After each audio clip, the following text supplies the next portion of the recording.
right? Ma, you're my only hope. And it sticks a little thing in his You are face. a bold one. Ma, you are a bold one. Yeah. I know. What's this? I know. Or no, I know. He's me. No, what's the line? We're still Of flying. course, I know him. He's me. He's me. All right, let's go. Let's do this. Let's record. That's why I'm here. Everything's ready, and it's happening. He needed to remember his espionage business for this last one. He didn't do as well. Yeah, he'll get better. Don't worry. He's young yet. All right, here we go. In 3, 2, 1.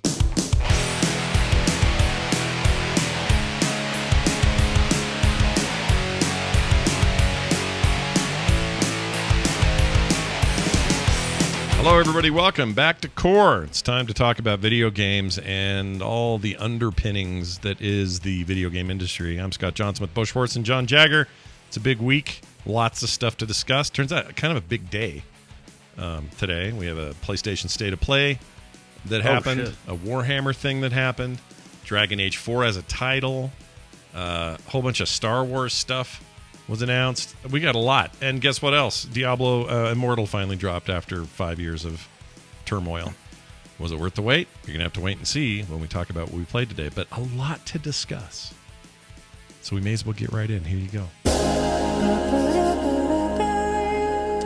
All right, let's start with the PlayStation State of Play section thing today.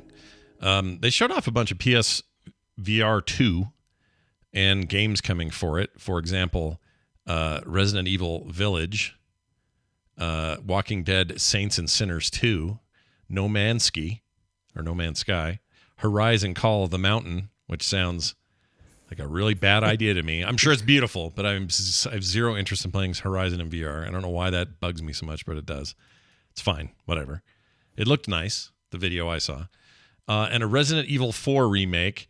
I think that's just kind of what... Don't lump that into the VR. I mean, it was. They did say it was going to come, but I feel like you skipped the part that was interesting and went right to the shitty VR presentation that only weird VR people are going to be into, which I get is you and Beau, but, you know, before we... weird VR people. So how much is get into that stupid nightmare of celebrating mediocrity, like, let's start up at the top of the mountain. Speaking of the Call of the Mountain, we got a trailer for the remake of Resident Evil 4, one of the greatest video games ever made on the history of this planet, is getting prettyified. Yeah, you like that game. Well, you like all the Resident Evil, so this is not a surprise or a shock or anything to hear this from John, but this is like a legit remake. Like, this isn't just them going, we're going to res it up. They're going to do like they do with all their remakes, I assume. Yeah, it's almost like it's a direct sequel to Resident Evil 2 remake, to a lesser degree, Resident Evil 3 Nemesis remake. Mm-hmm. Because you've got Leon looking much the way he did in that Resident Evil 2 remake. He even references Resident Evil 2 a little bit more directly. Sounds like it has the same voice actor from that 2 remake. So it feels almost like they have kind of quietly rebooted Resident Evil into this, like, I don't know, like you would call it just the remake series. Like it's its own thing, but tied to things that existed previously. Yeah. But this one definitely seems to be holding very true to what we've seen before. That first house he goes into looks exactly like the first house you went into. The village looks exactly like the village. It definitely seems to be following that template very closely, whereas with 2, you went, okay, this feels a little bit more like a reimagining. But it did. It showed a lot of scenes from that game, and that game is very good. I'm extremely excited. I'm excited too. I hope the inventory isn't a nightmare. That's my big concern, because I hate it. I hope the inventory is exactly the game that was so good they made a video game based on the inventory. That's actually a good point. They did do that. But they did that because they could. Well, no, they did it with the VR, right? That was a VR thing. So you could go. That was just somebody made an indie game where the entire game is putting items in the inventory from Resident Evil 4 and fitting it all in there. I hate that. I hate that exists and that we're happy about it. Okay, here's the thing. Coming out March 24th, 2023. It looks legit like a really pretty, like a proper remake in the vein of graphically in the vein of like 7 and 8, maybe even more 8 than 7 in terms of fidelity. I'm excited about that, I guess. Mm-hmm. Probably means I'll play it on stream with John. Yep, You know, probably that. I mean, Beau, I feel like every time one of these RE remakes come out, you are never the first to jump at one of these. Just not your jam. Resident Evil, it's just always not. I don't enjoy it that much. Yeah.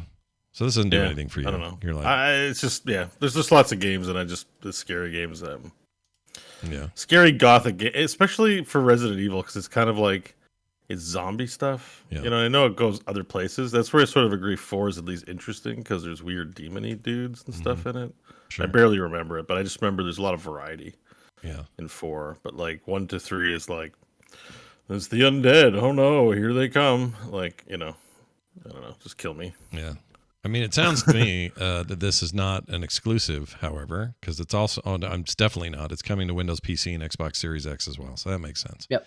That would be very weird for them to do anything exclusive, except 7 had exclusive PSVR support, at least in the console space, and you could do. It sounds like this will as well. Because Yeah. at the very end, they tacked on a little PS4 VR2 or PSVR 2 implementation coming as well, or something like that. Well, that's good to hear. They've got that really. It's actually quite well received. Pretty good version of 4 on the Quest, but it really is still 4 retrofitted to make it work in VR, and it works really well. But it looks like Resident Evil 4 from the GameCube. It's old as shit looking. But I have Resident Evil 4 on my Quest. Oh yeah, did you play it? Did you get in there? I can't remember. Yeah, I didn't play any more than the last time. I mean, it's just there's lots of stuff to try. I just didn't get around to it. Yeah. I'm not gonna say anything bad about it. It was cool. Like it, I want to play it, but it looks like you're in a GameCube game. Yeah. Like a lot of Accurate. VR experiences, like I'm like in the room, but in that one you're like, oh wow, the ground is very polygonal. Yeah. Awesome. It really is. Flat textures, a lot of real blurry looking stuff in there. Which again, it's a classic, it's great, and it's all that. But the fact they're giving it full remake on this is good. This is a good thing. It's hard to go back to because I have it on the PC, and like I said, it's one of my favorite games of all time. I went back to play it. I was like, you can always go back. It turns out you can't always go back. Mm-hmm. It looks very old and dated. Yeah. And it's one of those games where you get some up-res from the PC, but it doesn't do the game any favors. No. Like sometimes you get that crispness and the better models and all that, and you're like, oh, this really came together. And sometimes it just reminds you how bad everything is. Everything looks way more polygonal. You're like, oh, I remember when this was revolutionary, and now I feel bad for myself. Yep. I can really see that guy's triangle-shaped nose. Yeah. It's very triangle now. My guess is this means that we're probably another 1.5 to 2 years away after the release of that before we see whatever 9 is. Like this seems to be their pattern right now. Remake one or maybe 2 of them, put out a new one in the series, go remake another one, put out another one in the series that's on the tail end of the numbers, and kind of go back and forth. And they're doing all right with it. Like those 2 and 3, as much as everyone always says I only played half of 2, whatever. Yeah, that's true. I played most of 2. It's all repeaty. Yeah, 50%. Like maybe like you could, if you want to get into like 50.1%, sure. Yeah. Most of it. I didn't do the lady parts. Okay, everybody. Sounds wrong. But those are really great remakes of the game. They're not just simple upreses. Like it doesn't feel like Capcom was at all interested in just doing the bare minimums here. So I'm excited. I'm actually kind of excited. I don't even want to play it, and I'm excited. Yeah, if that makes any sense. We're gonna play it. It's gonna be a good time. It's where it gets more actiony, so you're gonna feel better about it. Yeah. It's gonna kind of be like what you had with 3, where it's a little less scary and a little more, run and gun. I think you'll have a good time, but I do feel a little bad. I put you guys down about the VR a little bit. I'm sorry. We'll talk about it, but I'll make you guys a deal. Okay. As I was watching the video for this PSVR 2 business, I had a thought because, it's a VR game. So it's doing that. Everybody has Rayman hands that are just floating out in the VR space. Yep. Like that's pretty standard fare. And I thought, well, there's a pretty solid moment in Resident Evil Village where Ethan gets his hand cut off. Yeah. And I will tell you, I will go out from the moment you prove to me that this is in there, and I will immediately buy a PS5 and a VR headset and play the game. If when she goes to cut off his hand, it just goes through that little space and everybody kind of awkwardly stops and she can't cut off his hand because it's already a disembodied Because it's a hand. Rayman hand. Exactly. Yeah. Yeah. They won't necessarily be disembodied though, because in Battle Sister, your hands are actually connected to an avatar. Like I can actually see my boobs and stuff when I look down. So it's not. A lot of games have the disembodied hands, but not all of them. No, the ones This that one don't. does, I don't know you why can they see do it in the trailer. You can see they already have. But the they, disembodied if hands. I was in control of this whole thing, Yeah. I would say 7 has to have a full body because we're gonna do body horror. We got to cut off some arms. So. Yeah, I look. Programmers get to work. No vacation. I completely agree with this. I don't know why people do this. There are plenty of examples of non-floaty hands that work great in games on VR already. I don't know why people do this disembodied hand thing. It's just a little bit of extra texture polygon business right here. It's no big deal. I do think maybe there's just some awkwardness in programming something to work right that you're probably not going to look at. So I think they do it to save dev time. Like, what's what's the point of animating a full body? But I gotta say, in a Warhammer 40K game, I want to be wearing that. Even if I'm playing a girl character, it's like a gender swap situation. I still want my nun armor, please. Yeah. Like I want it, and it's important. Like I have the beads on my wrist, I have ammo on my belt, I've got like I want to. It's important actually, but I think a lot of games just spare themselves the hassle for something that's like quote unquote low impact. But I appreciate it. I got to play that game. It sounds like I'd like it. It's great. I mean, it's middling in some ways, but you know, VR is nascent, and I mean, it's just Warhammer. I love Warhammer. There's a lot of stuff I would say like, oh, definitely could be improved, but like, I'll give you money so that you make more of it and get better at it. It's a good week if you like Warhammer. We'll get to that in a minute. Let's see what else is happening. We mentioned all those VR games. Oh, Marvel Spider-Man Remastered coming to PC. Nothing about Miles Morales at this point, but yeah, they haven't said. I would assume no. If they were doing it, I feel like they would have made it very clear that they're doing it. I think that game, I'll bet Miles Morales is a thing on PC the minute they announce on either a follow-up, which apparently is in the works, a follow-up to the Spider-Man game, or possibly the Wolverine game, or something else like that will get announced. Then it'll be time to say, yeah, let's push this older Miles Morales thing out. But for now, that thing's still... Well, it's about to be a PlayStation Plus seller because it's going to be in that middle tier and higher. So why would you? Yeah, I think you hold on to that is what you do. You don't get rid of that. Still a pretty darn good PlayStation state of play for PC gamers at the very least. Even for if you don't have a PlayStation, because Resident Evil 4 Remake and Marvel Spider-Man Remaster are both for you. I don't know if like the VR version of Resident Evil Village will make its way to PCs or not, but maybe. I mean, possibly even that. Well, Village or not Village. Sorry, 4 is definitely going to come there. This remake of 4, so you'll have that on PC. That's all you'd have to do, John. Just go get a Quest and you already have a PC. And just get the game, and now you're done. You don't have to do all the other hoop stuff. If they cut, I'm saying if they do the disembodied hand thing that you want, they do the hand thing. Yeah, the hand thing I want. Yeah, I kind of want it. It would be really funny. Oh, I agree. think they should do it. I agree. Like, be self-referential in that way. You've got, you'd have my respect. So I'm not gonna lie. So they showed it, and I knew what it was gonna be because they said, "Here's all our PSVR 2 games." And they open with Resident Evil Village, and I knew it right off the bat, and I was like, I don't know if I need to play that game again, let alone in VR. And they literally open with Lady Dimitrescu, or however you say her name, like looming over you and you looking up at her, and I was like, they know the audience. They're going after. Maybe I do want to play this game in VR. Oh, I can't. You want some big green vampire boobies in your face? Yeah. I mean, yeah. Why not? Yeah. It's what we invented the technology for. So that's why I'm here. Well. Yeah. It's not quote the great Obi-Wan Kenobi. That's why I'm here. It's not. Well, you guys need to hear our pre-show to get why we keep bringing up Star Wars today. We had a big Star Wars discussion in our Patreon content. 42 minutes of it. if you guys want to get that stuff, go to our Patreon and sign up. Anyway, let's see what else. Stray. Remember that cat game, the Stray big stealth cat game?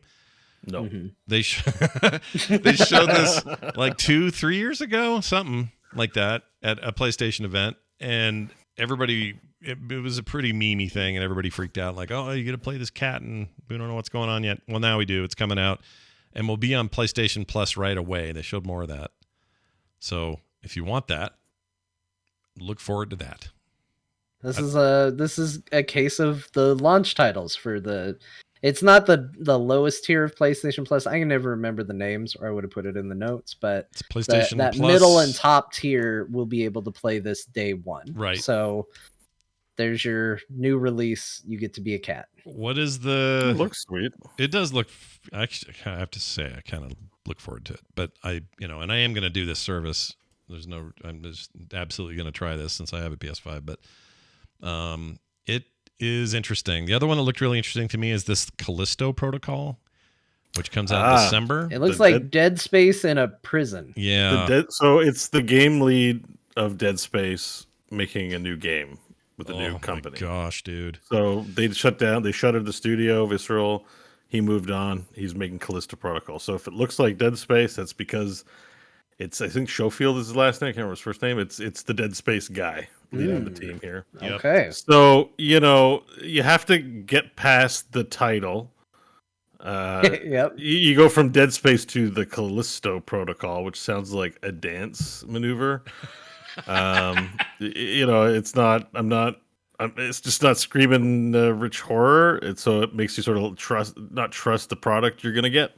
But if you look at it, it's Dead Space. There's some really visceral, gross alien thing level business going on in certain scenes, and it looks sweet. It looks real good. Yeah. And I don't know, your mileage may vary. I think Josh Duhamel or the Transformers guy is the mocap actor for the character. So your mileage may vary on whether that's good or not. I don't know. He's cool. My wife would marry him if he'd offer.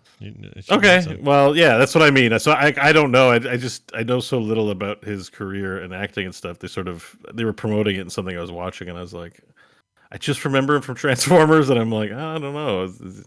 Why has he not worked in a while? Or I just never seen him in anything, the movies I don't watch. But anyways, it looks good. It looks good. It's visceral. Or you already said visceral. It's a great use of the word, but Visceral Games was the company. Yeah, I think but the graphics look insane to me. Or on par with what we should be expecting from this current / new generation of consoles. What has me the most excited, weirdly, is it's set on a damn prison, and if there's two things that I like a lot, it's space horror and space prisons. I think space prisons, I unabashedly love Alien 3 for that reason.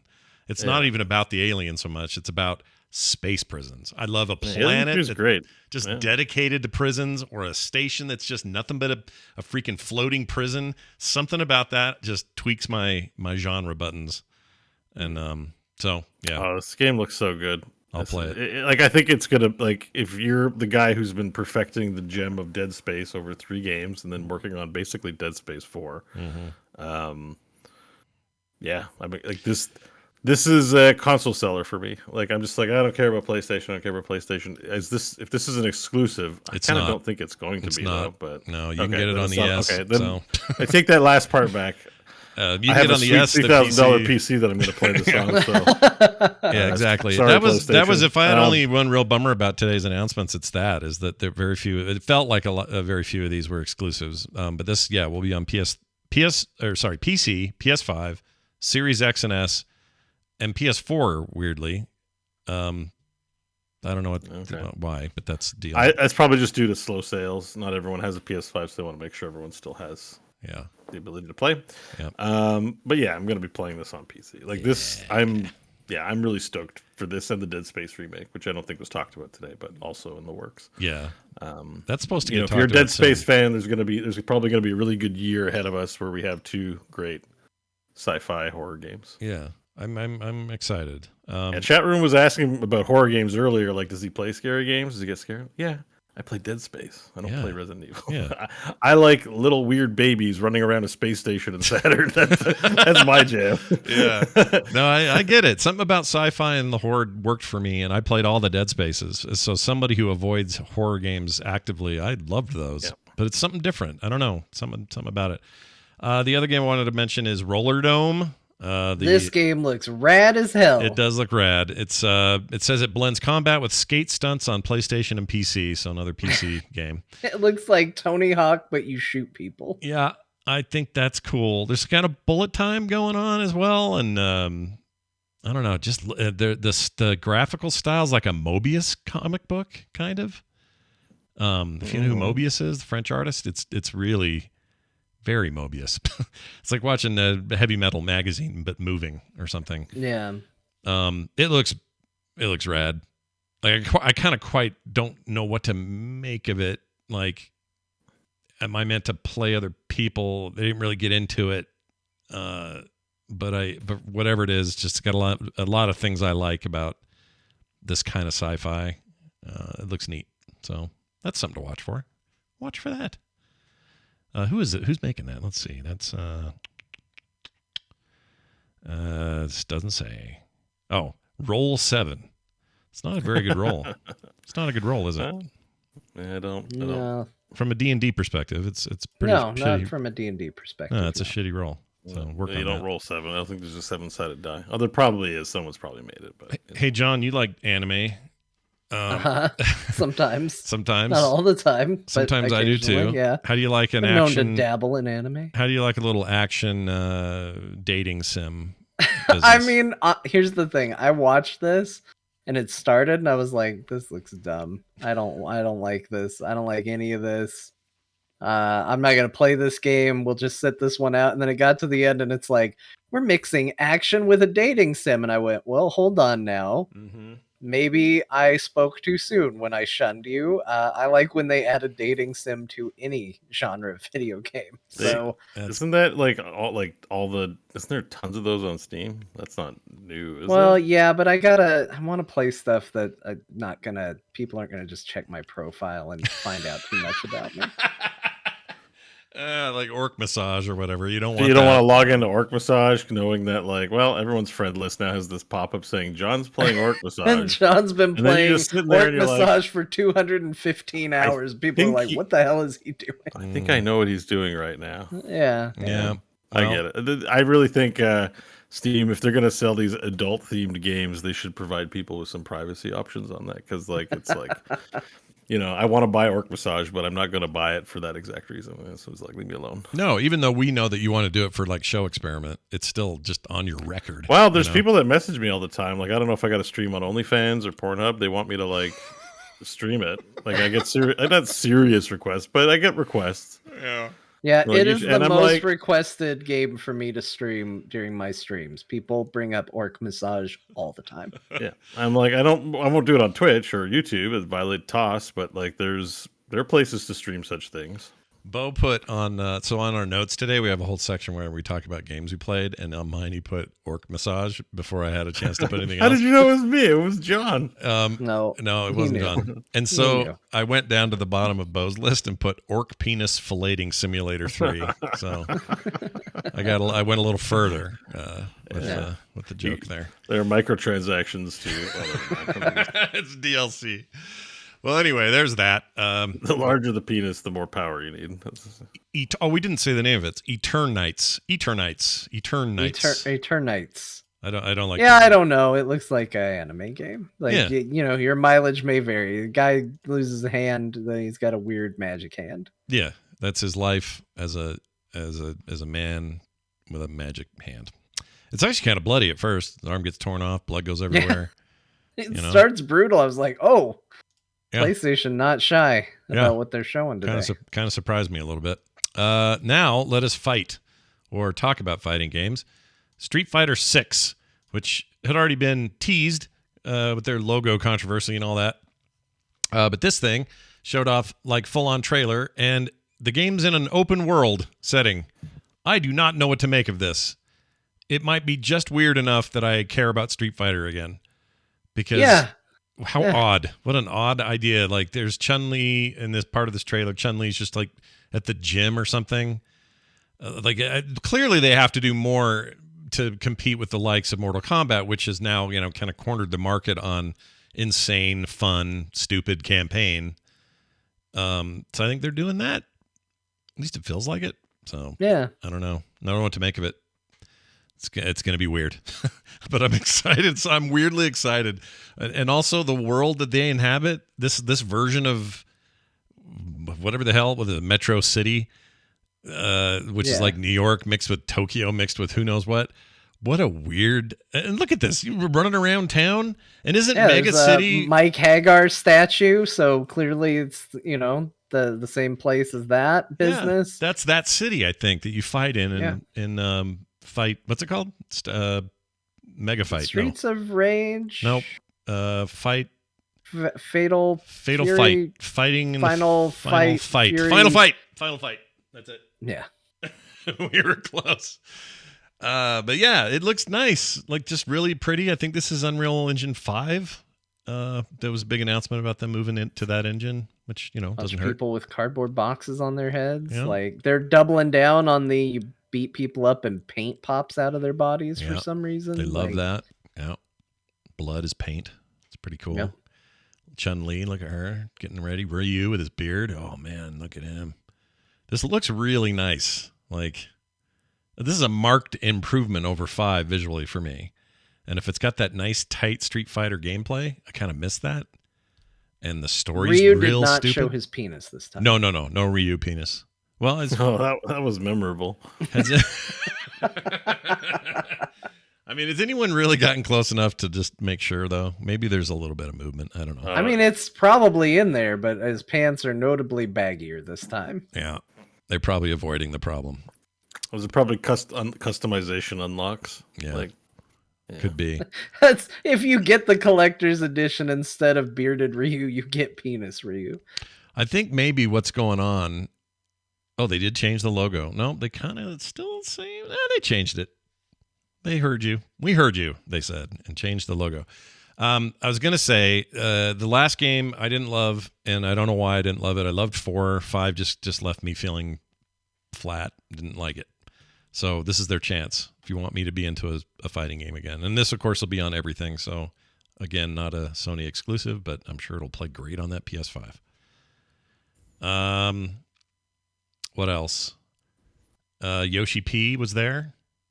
He was. What'd he do, John? You're the rep. He introduced the closing trailer, which was a little game called Final Fantasy XVI, which looks extremely good.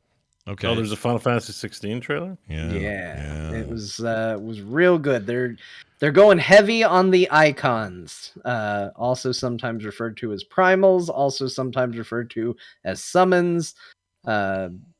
They were the stars of the show. They showed a lot of them. They showed next Shiva and Bahamut, and Ifrit. Next summer, right? I think is the plan. They said. Oh yeah, it says here.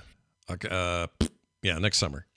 So and they're like huge. It goes into like a pulled back and like monstrous summons fighting each other kind of view. Like, it looks really cool. Oh, and hey, there's no kids driving in a car on this one. It looks like Fantasy Towns. Yeah, they're definitely going back to the well. Kids. Yeah, but so all right, you're both Final Fantasy guys, and in John's case, he's a freak about the MMO. I worry, or maybe I shouldn't be worried, but I kind of had this feeling of like, well, the MMO is doing the fantasy thing. Why are we doing this? Like, why not go back to the more, a more modern setting or something? Does that sit okay with you? They've done the modern setting too many times now. It is time to go back to fantasy. Okay. Like, it's basically been locked at modern since 7 with a couple of exceptions. Yeah. Yeah, like 8 was very modern. It was like science fiction, basically. Yeah, 9 went back to fantasy, and then 10, was kind of 10 felt like future again. Yeah, it's quasi future, quasi like contemporary. It felt very more just like near future light, like a bright near future in a way. I don't know. it has dark themes, but it's very sunny. Like there's a beach ball guy, right? One of the heroes' weapon is kicking a beach ball to enemies. It's very California, I guess, is what I want to say. Yeah. So it actually is almost kind of shocking to see, because I'm watching it now, how medieval it all looks. I'm like, it's sorcerers and giant monsters, and like there's two armies in armor clashing with each other. Like if anything, this looks more medieval than 14 too, because while 14 does have that medieval thing, it's got a lot of just high fantasy big time about it, and this just looks like it's closer to The Witcher. Like we'll get NPCs that are like, oh, werewolf stole my child and I need some help to find him. I don't got time, I gotta plow the fields. Can you help me, adventurer? Ooh, these guys in their alternate, well, John was saying it earlier, the big, what do you call them? Icons. Dude, that actually looks really good to me. Yeah, it does. Yeah. It looks super good. It looks I'm really excited. Okay, but here's the thing. This is emblematic of what I always wanted Blizzard to do, and they never did it. And that is, it's the opposite of what these guys do. These guys have all these mainline games that everyone loves. Some of them are beloved beyond belief, the series of Final Fantasy games, and they make an MMO. I wish Blizzard would have had their MMO and then made a bunch of really epic standalone Warcraft-based games. Yeah. They never did it. Never did it. Those bastards. They could have if they wanted to. They just didn't want to. Well, it's a tough thing. I think in a way their transition from large multinational company, they're finding their feet right now. I think in a very big way, because they have the IPs for it. They just don't seem to be able to get there. Now, but anyway, this is the key part of this, and this is a huge get if it holds. I don't know if it's a timed exclusive, but this will be a PlayStation 5 exclusive in the summer of 2023. You will not be able to buy this anywhere else, including PS4s. At least initially. I'll bet that changes just because I think I could be wrong, but I swear Square Enix is in the mood to just scrape as much pennies off the wall as they can. So leaving it in one place seems weird to me, but maybe they won't. They always take 2 years, basically. Yeah, that's true. Basically, everything's a PS4 or PS exclusive until. Yeah, it's almost like they're still just flipping Nintendo off. It feels like, It's like, hey, remember when we used to do things only on you? Ha! Screw you! It's all PlayStation now. Meep, meep. Yeah. Well, there are still rumors that they're getting bought out by Sony. So, and there's a lot of evidence that points to it. Yeah, we've talked about that a bit. Yeah, there was a supposed leaked internal memo talking about a upcoming merger. Like I said a long time ago, I'm going to run victory laps when this happens, because I'll say, I called it. I don't remember what episode of Core it was, but I said a long time ago that I think there's a lot of evidence pointing to it. One of the biggest things is that Yoshi P has talked about an Xbox version of Final Fantasy XIV, basically saying they want to do it, they could do it, and he can't talk about why they can't. So actually, maybe the sale of Square Enix's studios makes sense. Maybe that lowers the value of the company and make it more purchasable. In some way. That's a good point. I hadn't thought of that. You shut off the like, Western we studios want to buy it, but we don't want to buy it for this one. It's like, well, these guys make Deus Ex. They suck. We can get rid of them. They suck. We complain all day that they want to make games they want to make, and they won't make the games that we tell them to make. Right. Let's get rid of them. Right. And then NFTs. So, okay. So, all right. If they buy Sony, how do I put this? This is a perfect match. As much as I'm not, whatever, Microsoft's full of exclusives now, but if there was ever a more sensible match for a purchase from a platform holder to a big dev, it's this. I would not be shocked to see this go through. Yeah, they've been hand in glove for a very long time in terms of exclusives and all that. So. Yeah, it'd be really good for PlayStation to have that. I think it would be a system seller. I'm looking forward to it. That looked really good, that trailer. What else? That's it, really. We have a new name. We have a name for Dragon Age 4. You want to hear what that is? It's tell me. I couldn't guess it if I had to. It's bald. It's baldelfman.com is the name. No, it's Dreadwolf. Dreadwolf is the name of the thing, and it's all about dreading the wolves there. I don't know. I mean, people are very excited about it. I know that Inquisition ended with some stuff about like a wolf or something. I don't know. Here's the problem. Like, they really hinged their future lore on that bald elf guy that you alluded to. Yeah. And I hated him so much that I never had him in my party and I never talked with him. So when like lore revelations came up about him, I was like, well, this doesn't mean anything to me. I don't know who this guy is. I don't know what he's doing. I don't know what's going on. It's just a thing I have no experience or knowledge with. But yeah, it's called Dreadwolf. Yep.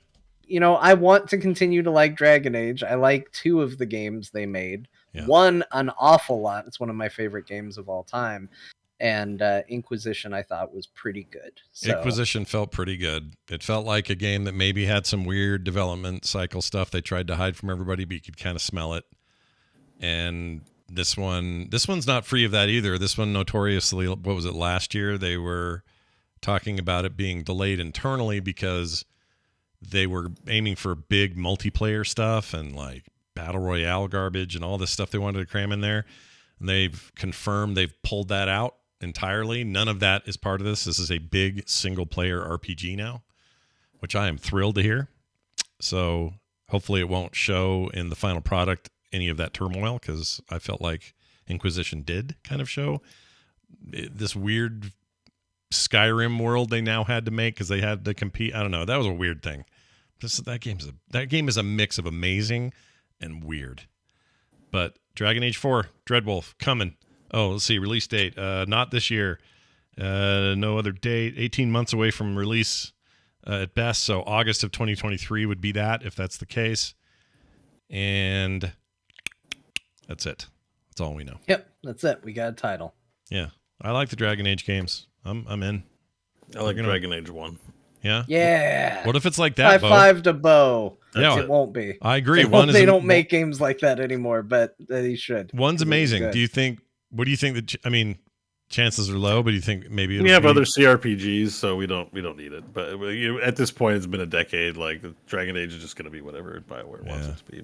And I guess there's people who like it, so power to them. I'm going to stop complaining. But one was so good. It was a tactical RPG, and it was the BioWare house, the home of the people who moved that genre, made it what it is. Like, I don't know. They had it, and then they were like, nah.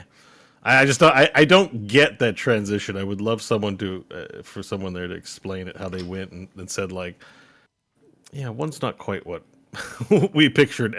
All you ever hear critically when you talk to people is like, 1 is great, and they just 2 is bad. Shuffle it onto his side. Like, they had to make it for consoles too.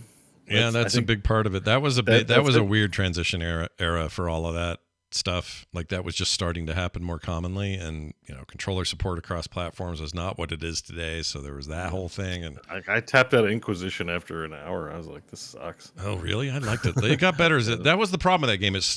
I think it started bad and then got real good later. Well, it also gets real confusing because you continuously go to the same zone over and over again and keep doing stuff there. And then they give you other zones, but you have no real obvious reason to go there. It's just weirdly designed. Yeah.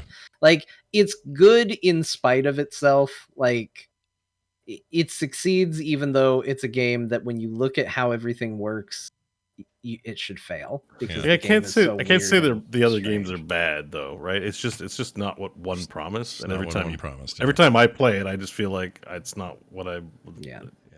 The first one had such a clear vision. It was, hey, we're going to take this Baldur's Gate history we have, and we're going to do our own IP, and it's going to be a brand new thing, and it's going to let you pause and be tactical, and it may not be D&D rules. You could program AI in it. It had what I loved was the AI programming page. Mm-hmm.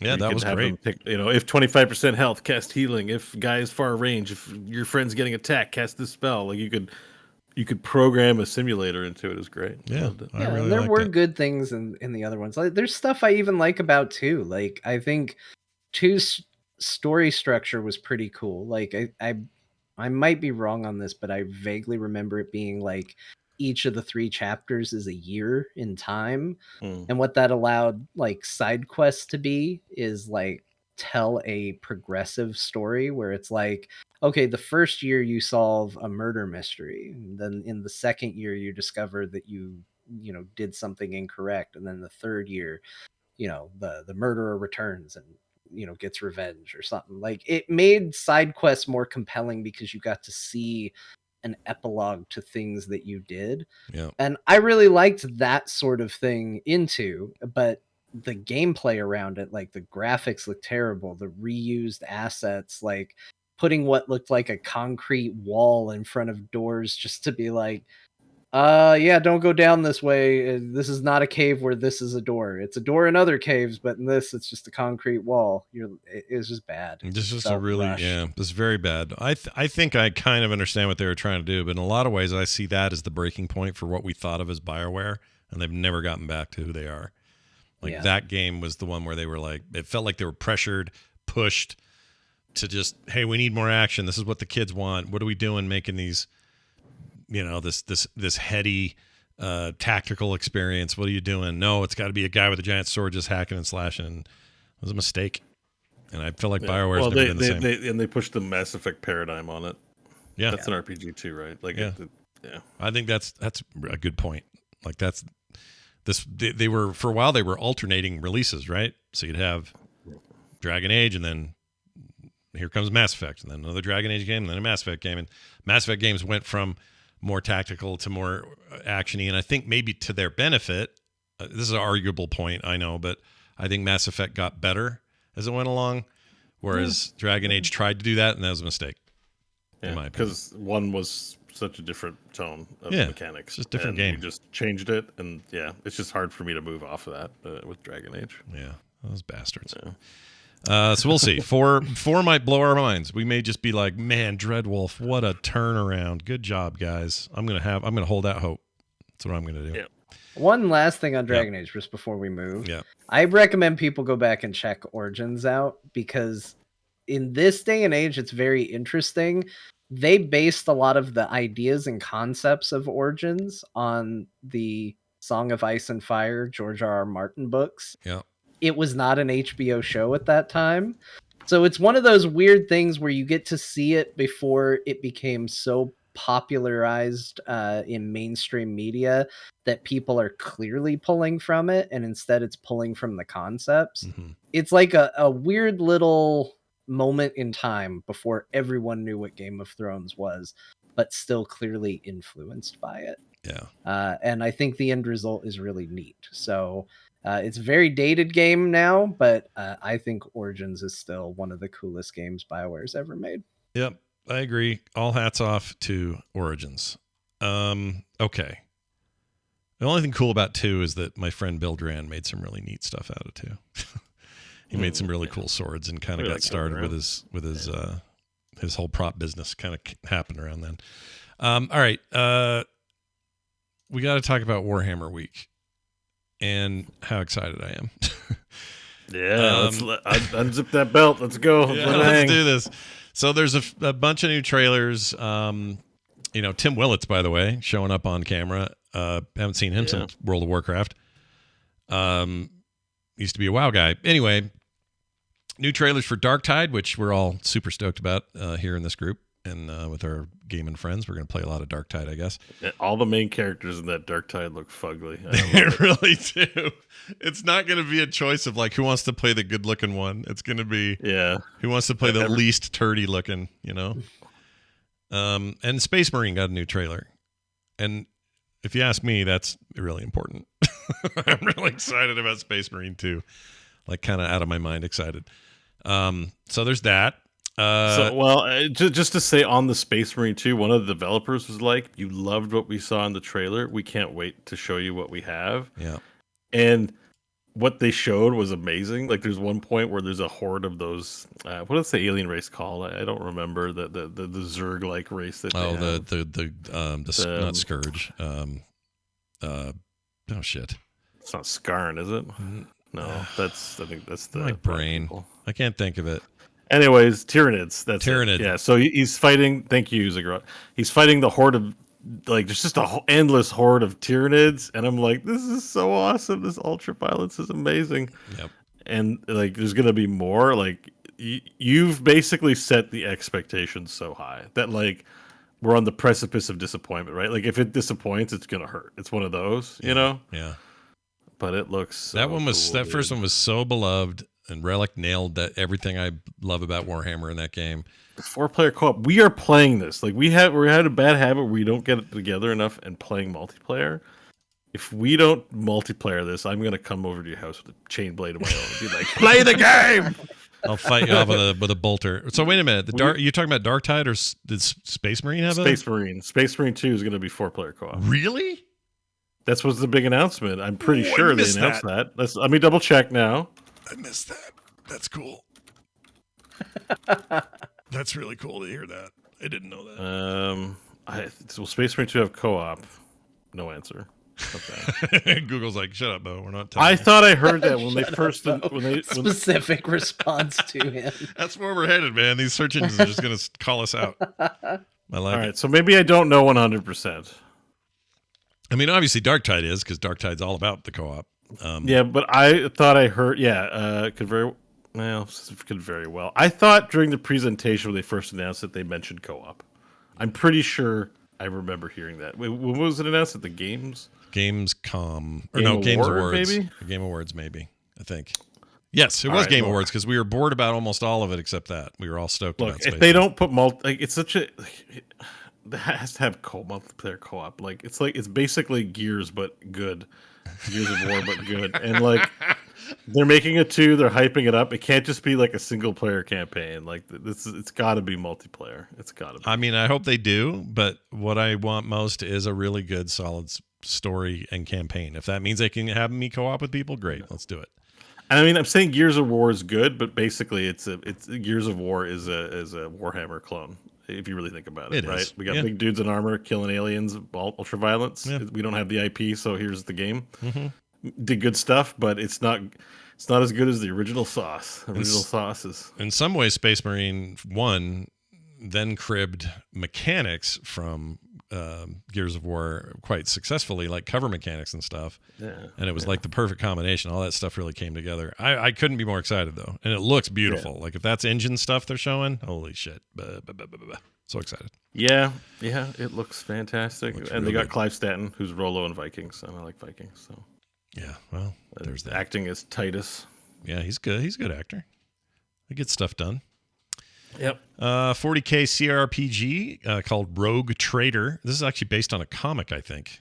But this was a big surprise, by the way. Yeah, and this is the Pathfinder CRPG makers turn-based stuff. What was the recent one? I forgot. The Kingmaker. The Path of the Righteous or Wrath of the Righteous or Yeah, I think it's Wrath of the Righteous. Wrath of the Righteous and Kingmaker were the two recent ones. And while so they are both overall well received games. Mm-hmm. I hated the writing and refunded Wrath of the Righteous. I remember you talking about the CRPG part was actually okay. I just couldn't stand all the exposition. I probably was a little unfair towards it and should have stuck with it, but just didn't. Yeah. I choose to feel favorably about because they are CRPG makers. That just I'm not going to judge their entire future catalog based on one bad experience in a game. I'm positively stoked. Yeah, I quite liked those two games. I thought they were good. Now those are pause and play CRPGs. I guess we confirmed that Rogue Trader is going to be a turn based. Mm-hmm. So like Solasta, like Divinity, Baldur's Gate is a turn based CRPG. Yep. And the only thing that's a little not strange, but it was a little like, oh, it looks cartoony, which is fine, no problem with the cartoon. But it's the styles are very distinct from the cartoon to the actual gameplay. The gameplay looks like standard ass CRPG, pseudo real like looking dudes, and then the 3/4 camera the cartoons like very, just cartoon.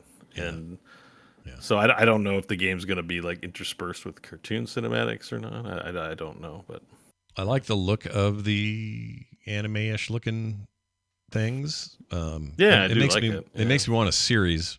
So usually that's what I come away with on these things. I see those kinds of cinematics and I just go, well, just give me a show. I want a show.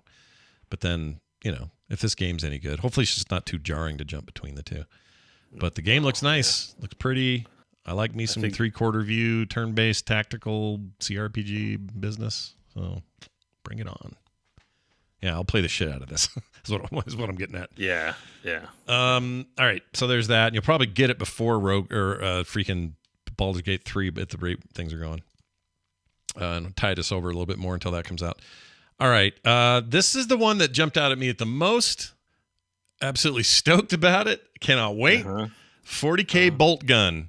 Yeah. It looks great. If you haven't seen the trailer / commercial for this thing, it's basically somebody going through all their old stuff. They find a bunch of their minis, their painted minis, and they put them out on a table. And then they find a 3.25 inch or 3.5 inch floppy disk that's called Boltgun. And then things go wild on camera. And now suddenly Boltgun is what it is, which is a throwback 90s ass looking shooter with a weird mix of polygons and sprites, a lot of blood. Think, what was that one we liked? Proteus. It made me think of Proteus. Yeah, I'm like, okay, I will play this. Yep. I mean, John, I don't know if you've seen this. I haven't. Dude. Okay. Here, I'm gonna. It's basically, original Doom, right? It's in that genre of retro Doom shooter. Yeah, I'm watching the trailer for it right now. Yeah, and they do the whole, it's very nostalgia. The box says 99 on it, like some kid had his keyboard, box. Man. Oh man. Yeah, old keyboard. Yeah, this looks pretty cool. Yeah. I kind of like the look of this. And there's his disc. Weird mix of modern and retro. Yeah. I mean, look at those hands. Looks all right. I think it looks like a blast. If it's this smooth and plays like, Quake, Doom, whatever, Proteus is, Beau's right. It's a perfect example of what I like about these weird modern But it doesn't look as janky as like the Doom levels, right? Like it actually still looks a little more detailed. You see cannons and buildings and stuff. It's not. They're not going for the full 90s experience. Yeah. I mean, my big thing with Warhammer games, like, obviously there's some I get excited about. Like, Darktide has a tie to a pedigree to a game we already play, we already like, but it's now in the universe we enjoy more.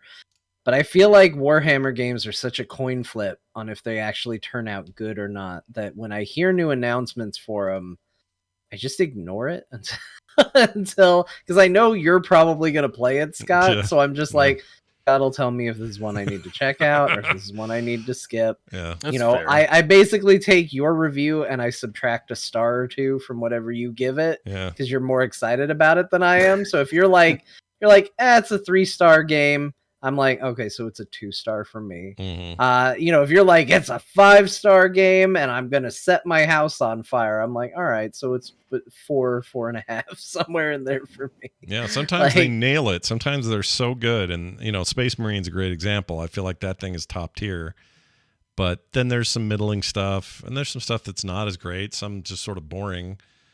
Some of it's like there's a Civ-like called. I always forget the name of that damn thing. That's actually really good. It doesn't focus on anything but war because it's freaking Warhammer, but it's like Civ and turn-based, and you got a grid, or you got what do you call that? Not octagon. What are they called? Hexagon. You got hexagon squares, and you got to take over land on planets, but would I say, hey, that's for everybody? No, but I just love that they made a Civ-like game in that world. So all of that being said. Yes, I get too excited, and you're probably right to take a star off every time. I think that's probably fine. That makes sense. I think that's what everybody should do with reviews and reviewers and things like that. Like, you have to get a feel for it. Like, if you've heard Scott be passionate about Warhammer games and it's gotten you to try it, and in general you've been like, it's okay, but it's not I don't like it as much as he does, then you use that metric for any time Scott recommends a Warhammer game. Now you know what to minus. It works both ways. Scott adds a star to your reviews. Yeah. If I'm like, oh, Scott, I played a Warhammer game that for some reason you haven't played yet, and it was pretty good. Scott's like, I'm gonna love it. It's gonna be amazing. I'm adding a star to your review is what I would do. Yeah. Nah, I get it. But yeah, I mean, look, they are really free with their licensing. Although I don't know, whenever they do events like this, it makes me feel like they're tightening that up a bit because all of these look really cool in their own right. But this probably is not even the full list. There's probably another 10 or 12 games coming that'll all be out of nowhere, and it'll be like, this one's about a floating head skull that's got stuff to say. It'll be like, fair to middling, and I'll probably like it, but, buy accordingly, I suppose. Anyway, we'll see. How do you feel about JPEG battlers? They already had one called the Horus Heresy something card game deal, and I don't know why this feels like they're just going to replace that with it, because this looks like a proper big jump forward. But it's a card battler. It's a card game called Warp Forge. What it made me think of? It made me think of Snap. Did it? Like, why? What about it? What's the card design? They seem to have. I think in this particular game, they seem to have really. I don't have experience with the other Warhammer TCG type games, but memory says they all kind of were just janky and mobile, and this one will obviously be on mobile. But like the cards animate in like the exact same way that the Snap cards are animating. Yeah, super 3D, pseudo 3D. Yeah. They actually the cards plant themselves on ground in front of you. So there's like a 3D effect of the scorched earth kind of, Warhammer 40K vibe. And then the cards that you're going to battle are like shunk, shunk, shunk, shunk, like into the stone in front of you. And then you battle them and kill them and move forward. And it has some visual punch for sure. But it looks like, it's a CCG of some sort. It's a JPEG battler. Yeah. You're going to fight JPEG. JPEG v JPEG. Once in a while, maybe a PNG. We'll fight a JPEG. That's sometimes you get PMG. Maybe a bit BMP. Remember those? BMPs might get in there. Anyway, what a TIFF. Warp Forge. Don't do any TIFFs. They're too big. Warp Forge is the name of that, and that is coming soon. Okay, now we got our Star Wars talk here real quick. Jedi Redhead is coming back, everybody. God, what didn't they announce this week? Jesus. I know, it's a big week. Remember those weeks? It was a real big week. Remember last week or week before, we were like, there's hardly anything going on. We should do emails. And now it's all at once. I guess we're in June, and this is when you usually have E3 and other stuff, so isn't that shocking? Will they not think of content creators and their lives? We had a lot of conventions. We had the Star Wars celebration. We had a Warhammer gathering, apparently. PlayStation's busy. Yeah. We got an Xbox one coming up not too far from now, which... Yeah. Scott, we got to talk if we're going to cover that or not. I know. I wanted to try to do the Sony one today, and I just couldn't get the schedule right. But we probably would have been tough for me too. So I think it was fine. It's probably okay.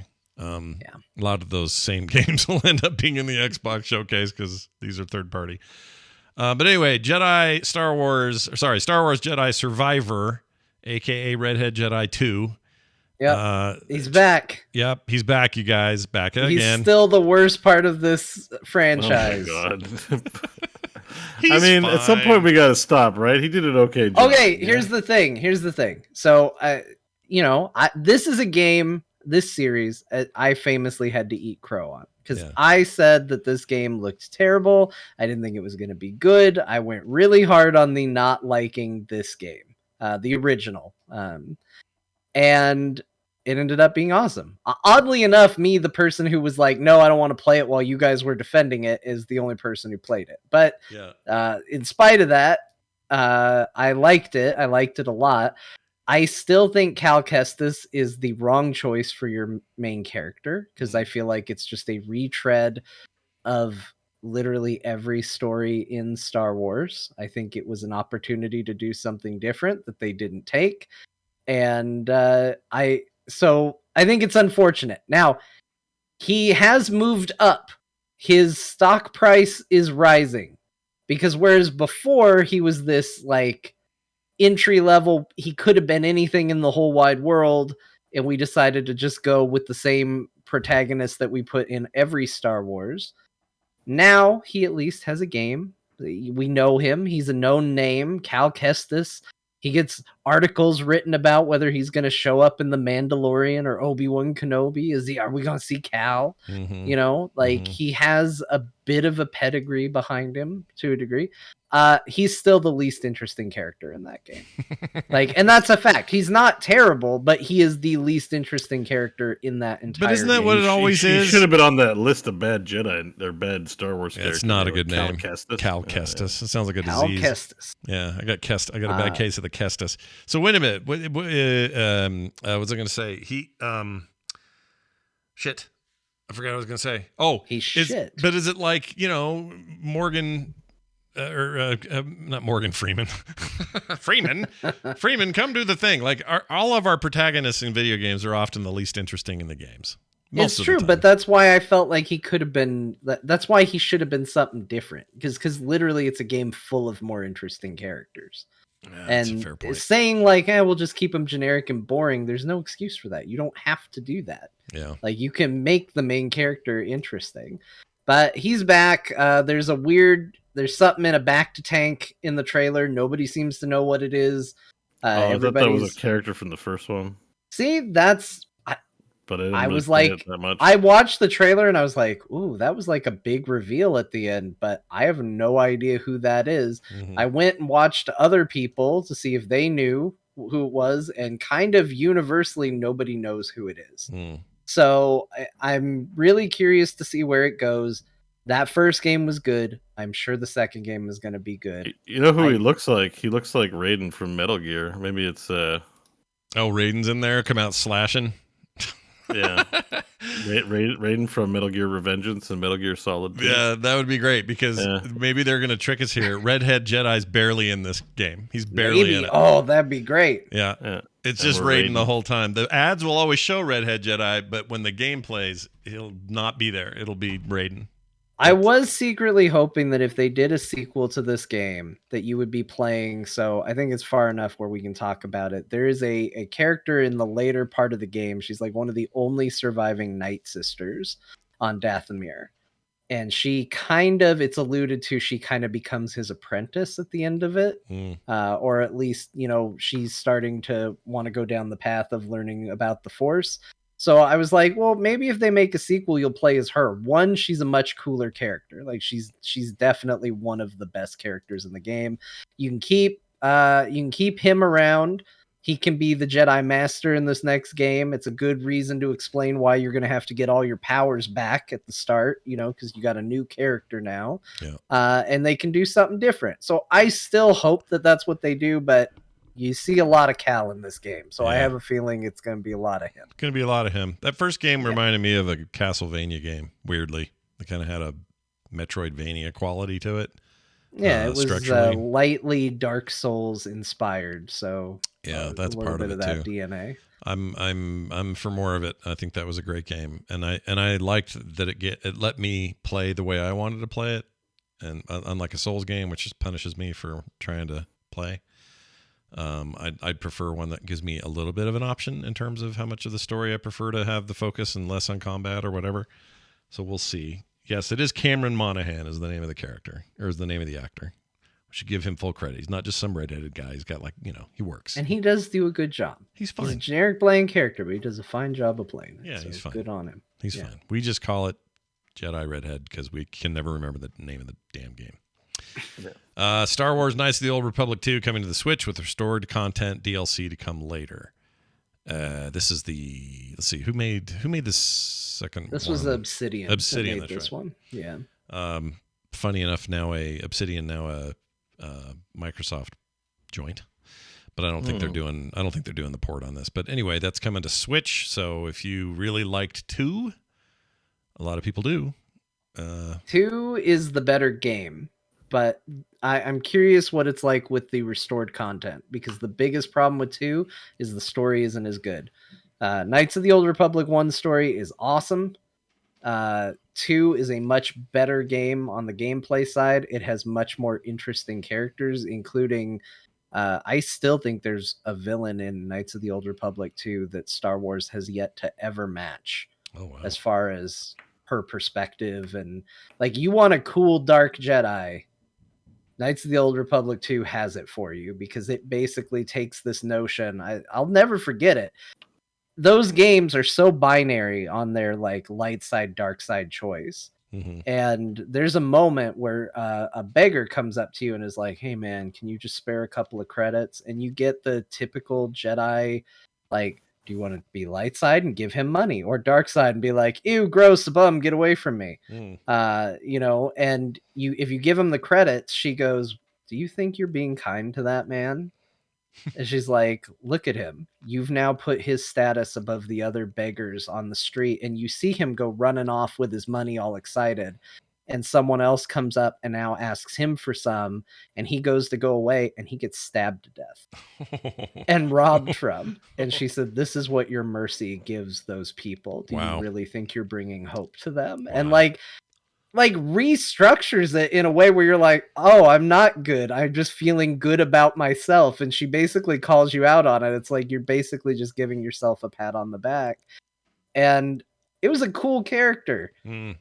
Unfortunately, that game has a lot of content that's not in the game, and the story kind of falls apart at the end, but I have never played it with the restored content that this DLC promises to put in. Yeah, long controversy on that. They've been years and years talking about how that was missing a ton of stuff the devs intended to have in there and didn't get put in.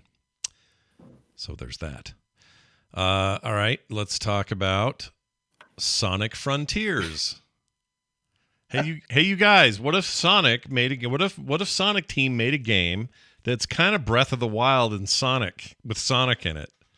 How would you feel about a big open world with?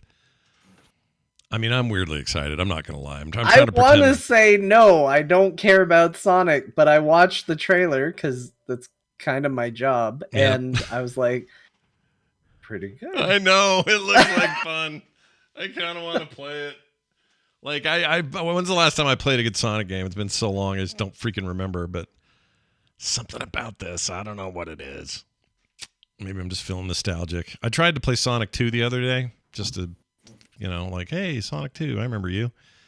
Those games are hard to play. They're not great. Yeah, they're rough. This idea of running really fast is great, but then just stopping dead, because there's a wall there, and you had no way of avoiding it. I hate that feeling.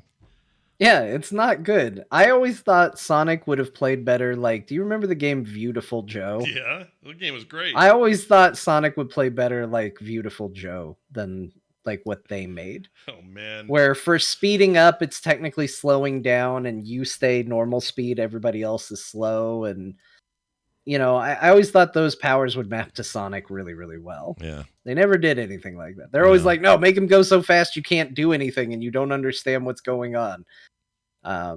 But this actually looks good. Yeah. I really am excited about. I don't know if I'll play it. I don't know if I'll buy it, but from a thing I was pretty sure I didn't care about, I watched that trailer and went, maybe I'll check out Sonic Frontiers. Yeah, I'm weirdly drawn in by this. I don't know why. I don't even like adventure. I hate adventure, and this is maybe the closest analog visually I can make to a Sonic game previously. But my favorite comment in the chat is, Sir John Card says, so do Sonic's weapons break all the time? Yeah, his shoes fall off if you don't repair them. I mean, Beau, would you play a Sonic game in 2022, 3, whatever? No. Any interest? No? Okay. No, like I think the last time I played it was on actual Sega Genesis or something like that. Oh my lord, it's been a while. Yeah, I mean, I was not a Sega guy, so I didn't own one. Friends did, so I just tried it there, and then, once you graduated to PC gaming, I kind of, left that all in the dust. Yep. Yeah, it's just it's just I don't look down my nose at it. I just never really got back to liking, the Nintendo stuff of my youth as an adult. Nintendo Genesis IPs. Yep. Yeah. So I mean, I own Zelda. I've owned Breath of the Wild. I still only played an hour of it. I haven't actually dug into it. Yeah. Well, Breath of the Wild is amazing, except the weapons break all the time, and I hate that. But we all know where I stand. I didn't play long enough for anything to break, so in my mind, it's a perfect game. He's like, it got a stick. It was really strong, and it was good. Yeah. Worth playing, though. That game. I found a bow and arrow and shot some. Are they goblins? They're kind of goblin-y, yeah. But I know they would call them some weird name, right? They're like moblins or something. Meeby BBs. I like that. That's good. Meeby BBs. The Meeby BBs. That's really good. Nintendo games always give enemies weird names like lactate or something. Yeah. Or lactose, I mean. Lactate. Lakitu. My least favorite Pokemon was Lactate. Just right. I'm not making that up. There was a guy in Super Mario Bros. 1 that sits in a cloud throwing spiky guys called Lakitu, right? Yeah, I think it's something like that. That sounds right. Why? My favorite was Birdo because he was kind of like a bird, so they called him Birdo.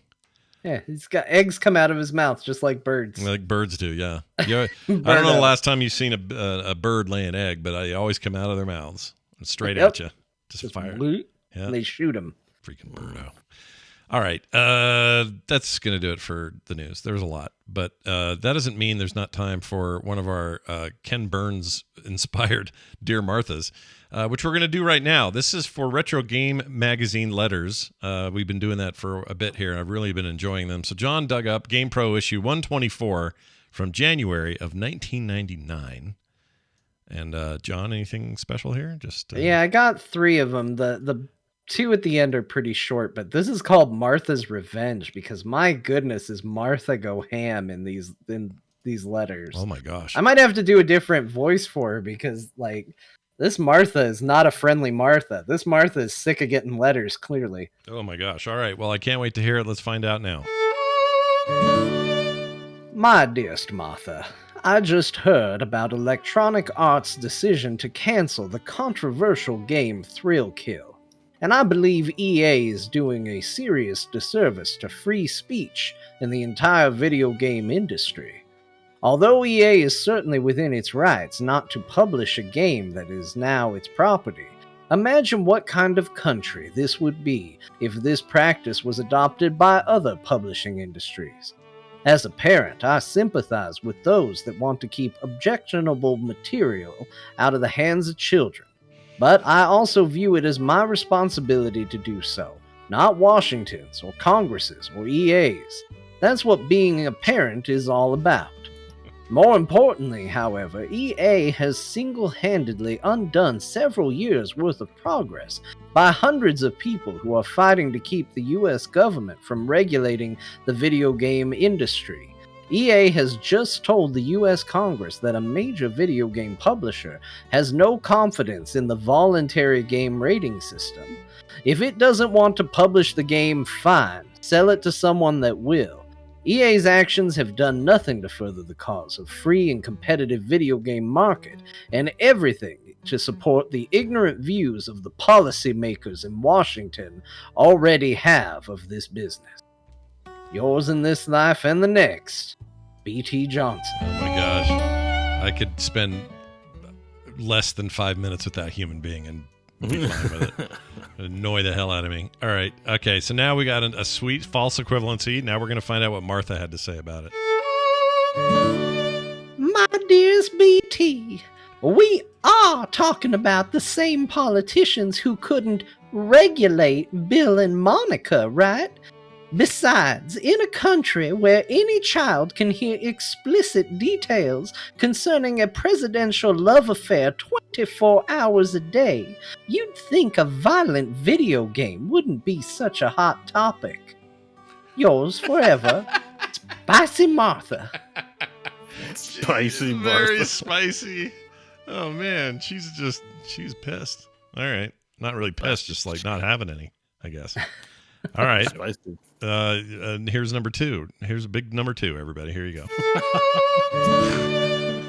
My dearest Martha, Pokemon at school. Pokemon in the daytime. Pokemon in the nighttime. Pokemon in my dreams. Am I destined to live a life of Pokemon? Is there a cure? Yours in this life and the next. Metallica Boy 25.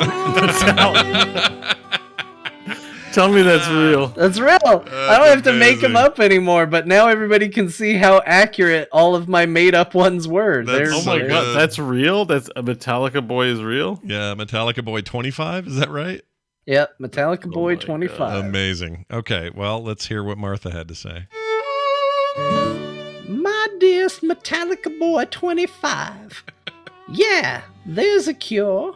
Take a hot shower, put on some clean clothes, walk outside, and get a life. Yours forever, Spicy Martha. Wow. I'm blown away by Martha's responses to this stuff. Talk about just discounting your listeners or your readers and just saying F off. It's great. All right, well, here's big number 3. My dearest Martha, I know how much you guys hate lists. I have only 3 questions to ask. Number 1. Is there or is there not a Tomb Raider nudity code? Number 2. Is Resident Evil going to be available for the Nintendo 64? And number 3. Will Warcraft 2 be available for the Nintendo 64? Yours in this life and the next. Wow. Nightwolf 38. I love this guy. That first question's a doozer. All right. Well, Martha probably had great advice. Let's hear it. My dear Nightwolf 38, again you admit to knowledge of our infirmity, yet you assail us with your lists. Well, number 1, you wish. Number 2, we wish. Number 3, everyone wishes. Yours forever, Spicy Martha. Was there a nudity code for that game? That's all bullcrap, right? That never existed. Yeah, that's all made up. Okay. That's all made up. I remember discussion about that, and I remember thinking how stupid it was at the time. Anyway, whatever. 99, long time ago. All right, well done, everybody. Now, this. All right, the moment you've all been waiting for. Games we played this week. I'm going to tear through a couple of things and then get to the meat of the subject where all 3 of us are going to speak about one thing for a little bit. And that is Diablo Immortal. We'll get to that in a second. I played a game I want everybody to know about because I think it's really cool. Devolver Digital, once again, not leaving me out to dry. They make amazing games. They publish amazing games, and I've never been super unhappy with any game I ever got from those guys.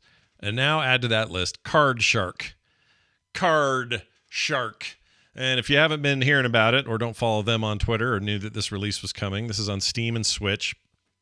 I got the Steam version. It's on sale right now for $16 for their debut. Normally 19. I think it's 19 on the Switch. And it is one of the most unique indie games I've seen in a very long time. There's a very, very, very cool art style at play here. It's set in, like pre-turn of the century. Era England? Yeah, kind of? France. It's in France. Oh, France. But the era, you have the era right. It's kind of that era of, hoity-toity and wigs and, stupid-looking pants and leggings and all that stuff. No offense to that era, but it's all pretty stupid-looking. But anyway, that was the deal.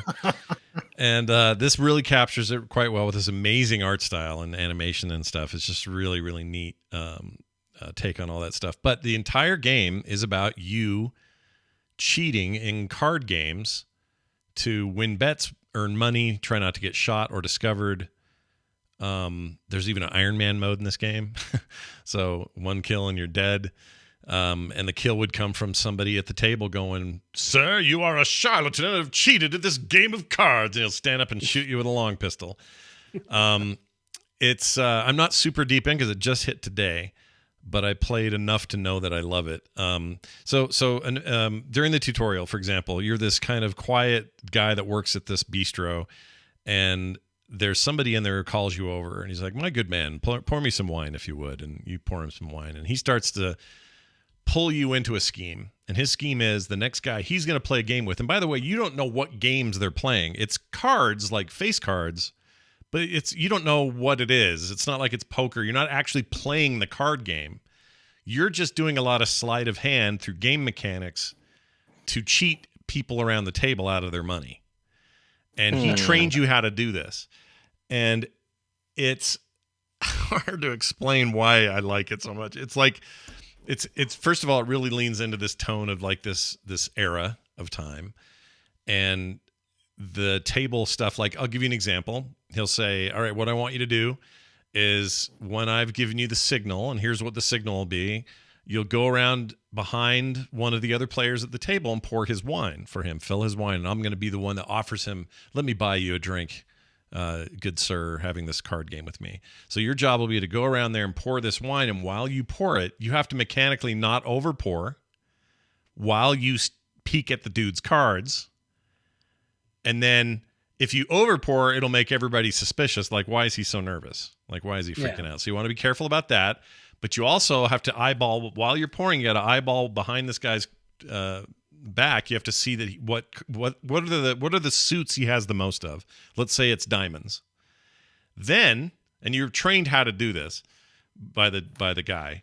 Once you've seen that he's got like 4 diamonds out of 7 cards, 7 cards, 4 diamonds are the prominent one. Your job is then to wash, you're going around rubbing off tables, just keeping the place clean. You have to do a certain pattern on the table with your cloth to tell your guy that you're in cahoots with that it's diamonds. If you go counterclockwise, it's clubs. If you go this way, clockwise, it's the freaking spades. If you do up and down, it's diamonds or whatever. So you kind of have to remember what these things are. The mechanics make it so it's not impossible to just sort of figure it out. But you don't want to screw it up too much or suspicion starts to grow. And there's a suspicion meter on these guys, some of them.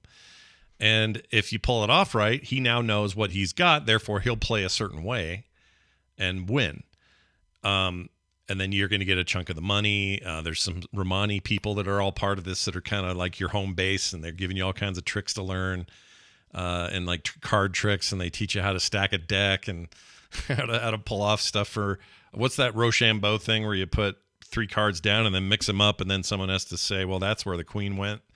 And they lose money if they don't do it. I forgot the name of the game. Yeah. This sounds so freaking cool. It's very cool. It's really right now it's just in my cart. I'm not going to immediately buy it because I can see this becoming a Game Pass game at some point. And well, I don't know. Devolver stuff doesn't go to sometimes. They're that Ubo or or whatever it was last week. That was I might hold off because I'm playing lots of things, but man, this game sounds cool. I like this like everything about this is so my jam. It's lying, deception. It's got a hoity-toity story. Like This looks really good. It's really cool. You brought a winner to the table, Scott. Yeah. We're both on board. Oh my god! Yeah. I think you guys would love it.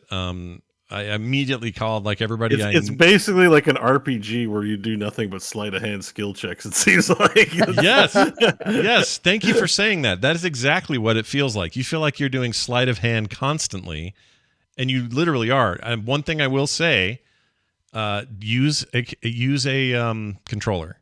It's really best with that. It'll work with a mouse and keyboard, and it's fine. Of course, on Switch, you'll be using a controller anyway. You need fine controls, so the graduated response on a controller is probably better. Yeah, absolutely. And there's some timed hits, and some of it's kind of not time.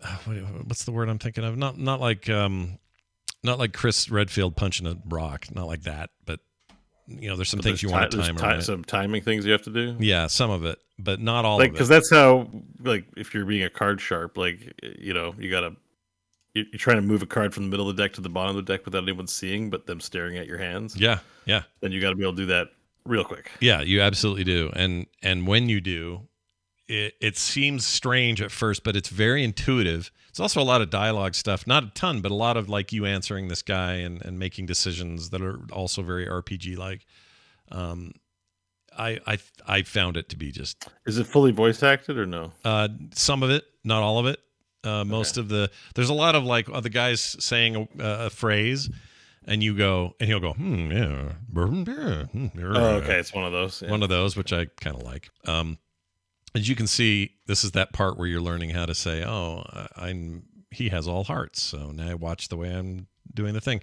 And there's a bunch of stuff early on that's just really innovative. And I'm like, oh my gosh. And then I look at the list of how many potential tricks there are. There is a ton of stuff that I'm not even cracked open yet. It also taught me 2 card tricks that my whole life I've never understood how they got done. This game kind of tells you how it got done. Like it's awesome. This game looks. This is exactly what I'm talking about when it's like video games. It's not that I'm anti-violence. I love ultra-violent things, but it's like all we can think of to do the live long day is make games about slicing people in half. Yeah, and I like games that find a way to make a magical experience out of unlikely things. Mm-hmm. That are just every bit a glorious experience as one of those games. Like I'm looking at it, like I feel like I'm looking at it right here. Like, oh man, this is exciting. It is really cool. It's a sleight of hand simulator. I'm really glad you put it that way because that is 100% what this is. Yeah, but it's the whole enchilada. Like it's not just like let's simulate some card tricks. It's like it seems like there's a narrative. Oh yeah, big time. I mean, I'm hopefully not overhyping it based on what I'm seeing, but it seems like there's a build up. We're going into this parlor.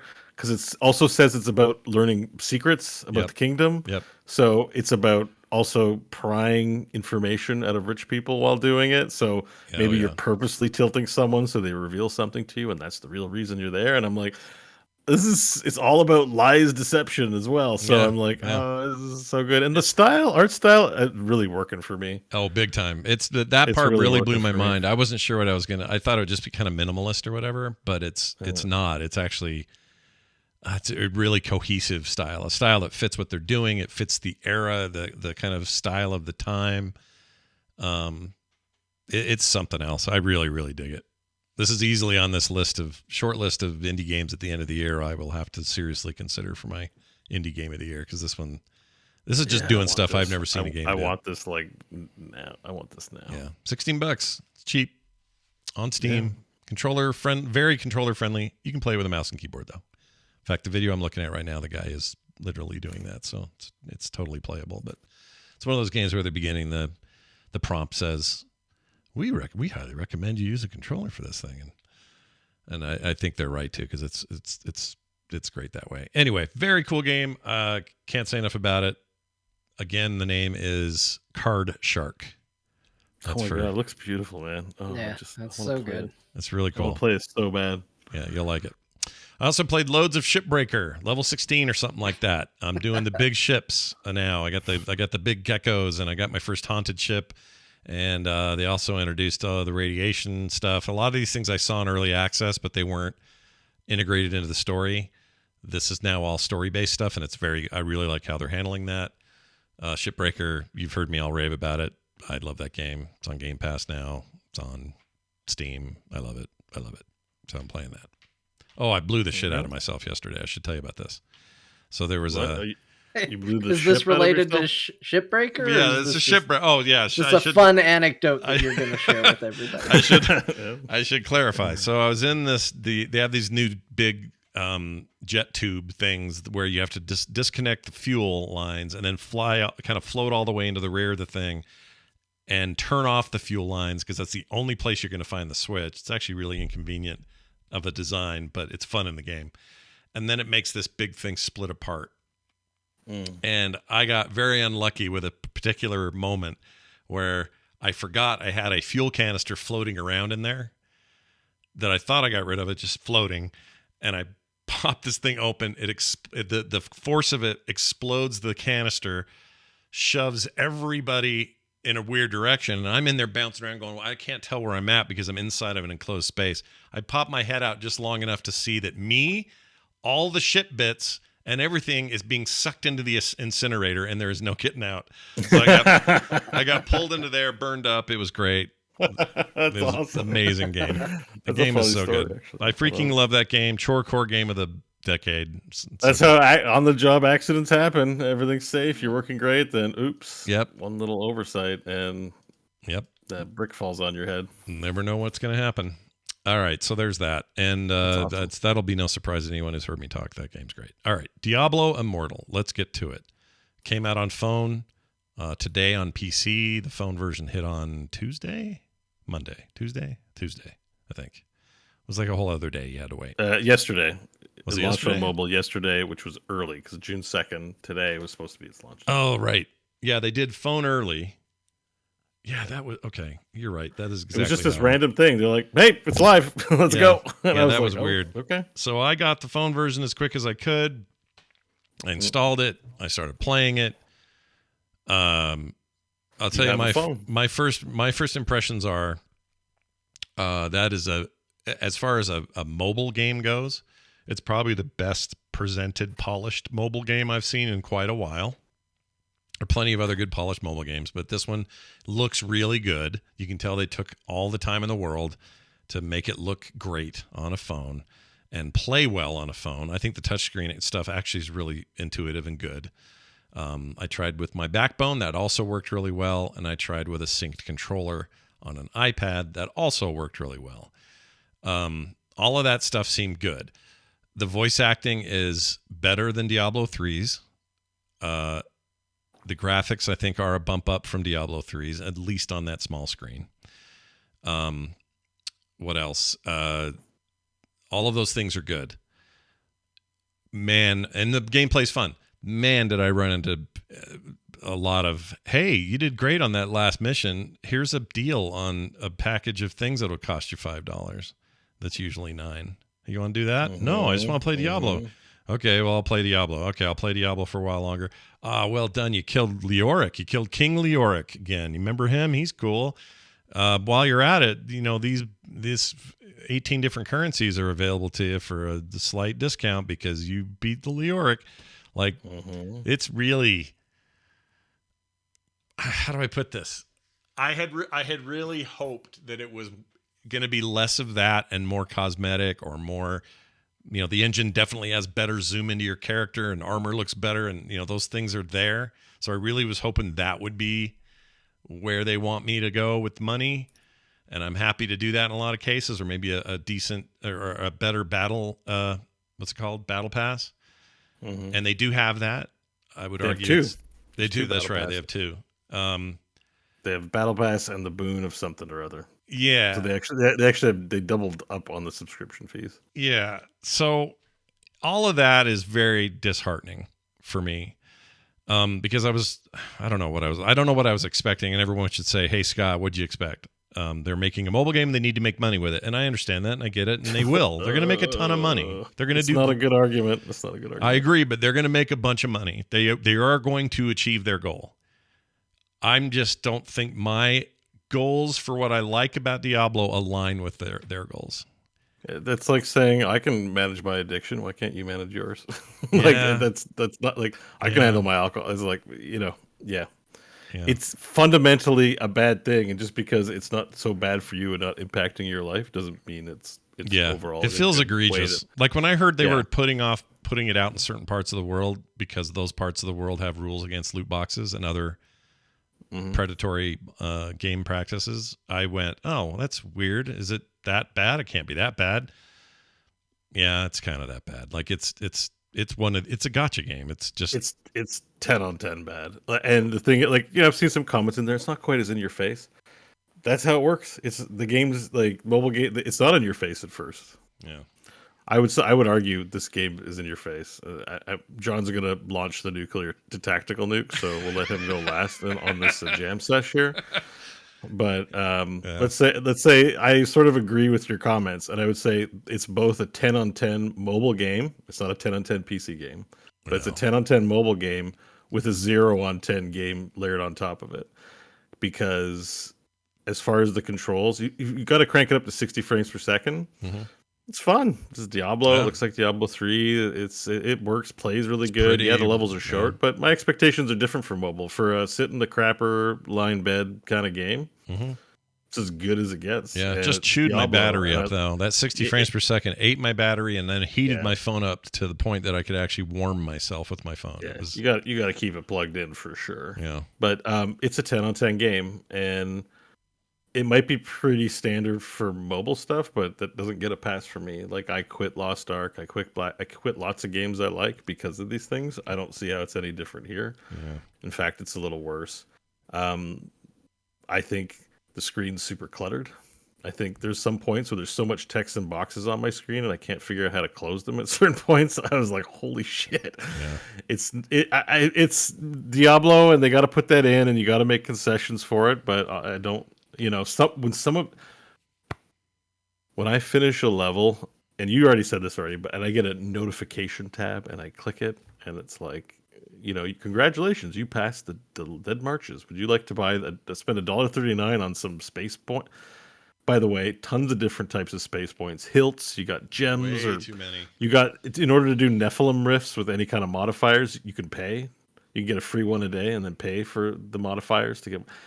It is 10 on 10 awful, and it's a critical fail in my mind. Like, if I had to give it a rank, I was by one hand enjoying it so much, and the other hand hating it, that this is a 0 out of 10 game. That's a great way of putting it. That's what I was so annoyed about, because I was having fun. I am enjoying this game mechanically, moment to moment gameplay, kill stuff, achieve things, pick stuff off the ground, all of that.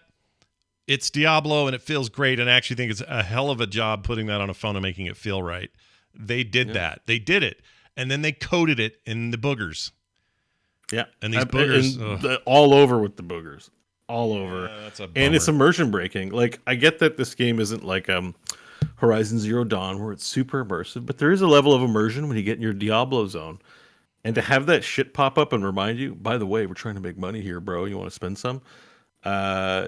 Is rage inducing for me. Like, I was going from, I like this, to like, get this. And then when I realized there was 2 battle passes, also was a breaking point for me. I'm like, okay, battle pass, I get it. I can live with a battle pass. I want to pay a sub fee for a lot of games. I am cool with the sub fee. I'm cool with cosmetics. I am cool with a space point currency or 2. But I think there's like 5 space. You can upgrade your gems. You can upgrade your armor pieces. They charge for everything, and it's not in your face. But it is. I think when I end a zone and an ad pops up, that's in your face. It's in your face. That's super immersion breaking. Because I'm not thinking about what's Decker Kane up to. I'm thinking about, should I buy these 60 hilts? Was that going to help me do something? Don't you think that's part of the problem? Like, if I was in a publication of note, it would be 0 out of 10. Oh, in spite of the 10 out of 10 aspects. This is for a prestigious PC first kind of company, and I get that they can do other stuff, but for the pedigree of high quality games that they have, this is a huge blemish on what that brand means. Now, I think the reason it's a blemish for me is, and you've basically described why, but it is because they went 10 out of 10 on so much of this. Mm-hmm. It's at odds with their business plan that it felt like they had to do. To the point that, like, usually with a game on mobile that it does a lot of egregious stuff, too many currencies, always bugging you, energy systems, all that stuff, I usually can say, well, it's this kind of game. It even looks like that kind of game. So I get it. They do these things and I won't be here long anyway or whatever. The quality on display here is top notch. Like, really, really good. Give credit where it's due. It's a high quality, it's beautiful Blizzard entry. 100%. The voice acting is amazing. It's a critical fail. Like, I'm playing V Rising. Cost me $20. It's way more fun and better than this piece of shit game. Like, it's an absolute trash. It's a trash fire, and that's how they get you. They make the game good. Yeah. So I love Lost Ark. I want to keep playing it. It's a trash fire, and like that's what this is. And I get that a lot of people can control their addictions, but I know lots of people who can smoke pot every day, who can drink all the time, and I don't have problems. And maybe that's you when it comes to these kinds of games. It's not me. I'll be up to 4 a.m. The Diablo title got me in through the door, so I'm playing it, and now it's going to be a bit of a challenge to uninstall it for me. Mm-hmm. And even the same with Catalyst Black, which we talked last week. I've been staying up too late because I don't play those games in the day. I play them at 1 a.m. when I go to bed, and then I turn it on, and then I make poor financial decisions at 2 a.m. So, that's just me. I can't help that. So, and I'm not the only one that has problems like this. So it's done intentionally. It's done that way for the whales to pay your way. So you might be playing free to play, but overall it's a poor social good. And for a company that every voice matters, players come first, treat everyone with respect. Why are we making con man games? Sorry, like Trailer Park Boys Greasy Money at least labeled it. At least calls it That's Greasy the one thing Money. I can respect about it is that they literally like advertise that it's just trying to separate you from your money. Yeah. That's what this is. I'm sorry, the game's going to be really good and you're going to feel favorable about it, but this is not a good direction for the industry to be going in. I want to pay my $60. I want to pay my sub fee. I'm okay with cosmetics, but you got to draw a line somewhere, and this is absolutely awful. Yeah, bums me out. Because here's the other reason it bums me out. I know people in that team, specifically the mobile team who made this game, whose job it was not to worry about the financial end of it, not to worry about microtransactions or currencies or any of that. That wasn't what they cared about. What they cared about was making a really great playable game, and I wouldn't be surprised if a lot of the delay on this thing and the quiet months of nothing about it, or years even, wasn't just an internal back and forth of that's too much. This is too But but we have to. But we don't have to. But aren't we trying to make a great game first and then this other? But I can just feel it coming off of it. I can feel that conflict, and it's probably just me, but I can definitely feel it. John, have you prepared your comments on this? Real quick. Sorry, real quick before you go. I forgot to mention this. So I think all of us, John in particular, has played it on PC. I tried it in both. I will say that all of my impressions of positivity about how good it looks on a phone or a tablet and how well it plays there, the playing of it part, the translation to the big screen, and it's beta, so, take that for whatever, is no good. It's just like a blown up version of the phone game. They didn't really do anything to make it PC optimized. It runs kind of ugly and crappy there. From my experience, I do not like how it plays on the PC. All right. So that being said, John, what do you think? So I guess to start, I don't think I'm going to be as nuclear as Beau. Beau said John's going to be nuclear. I think my reaction is pretty expected. I don't like mobile games. I never have. I don't anticipate that that's going to change in the near future. Yeah. I don't like multiple currencies. I would rather pay for a game and have it play well and not be a shitty designed game to try and just take money from me. I think that the people who get suckered in by mobile games and throw money at it, if that's what you're into, you keep doing it. That's for you. It's not for me. I've identified that. And so when Diablo Immortal got announced, I was very clear. I'm not interested in playing it. You guys were like, "Oh, you're going to play it. You're going to play it." I was like, "No, I'm not going to play it. I don't want to play it on my phone." Basically my two problems with it are I don't play mobile games in general, and I think mobile games, by the way they're designed and monetized, are bad video games, almost universally across the board with very few exceptions. And when they announced that it was going to be coming to PC as well, I said I would try it because that removes one of the initial barriers for me, which is now it is not a game on the phone. Now it's a game I can play on my PC. So that is how I looked at it. So there's going to be people, when you hear what I think of the game, that are going to say, well, that's because it's a mobile game. That's fine. I didn't play it on mobile. I played it on the PC, which is a version of the game that they are just as happy to take money from you for playing on as anywhere else. So when I say things like, I don't like the camera position, everything's too big and cluttered and awkward, and I think it's weird, you can say, well, that's for the mobile devices. I don't give a shit. It looks awful. It looks atrocious. I'm way too close to the character, and I don't like how it looks and feels. You'd rather play Diablo 3, right? Right. It immediately made me go, I wish I could play Diablo 3. The UI is way too cluttered.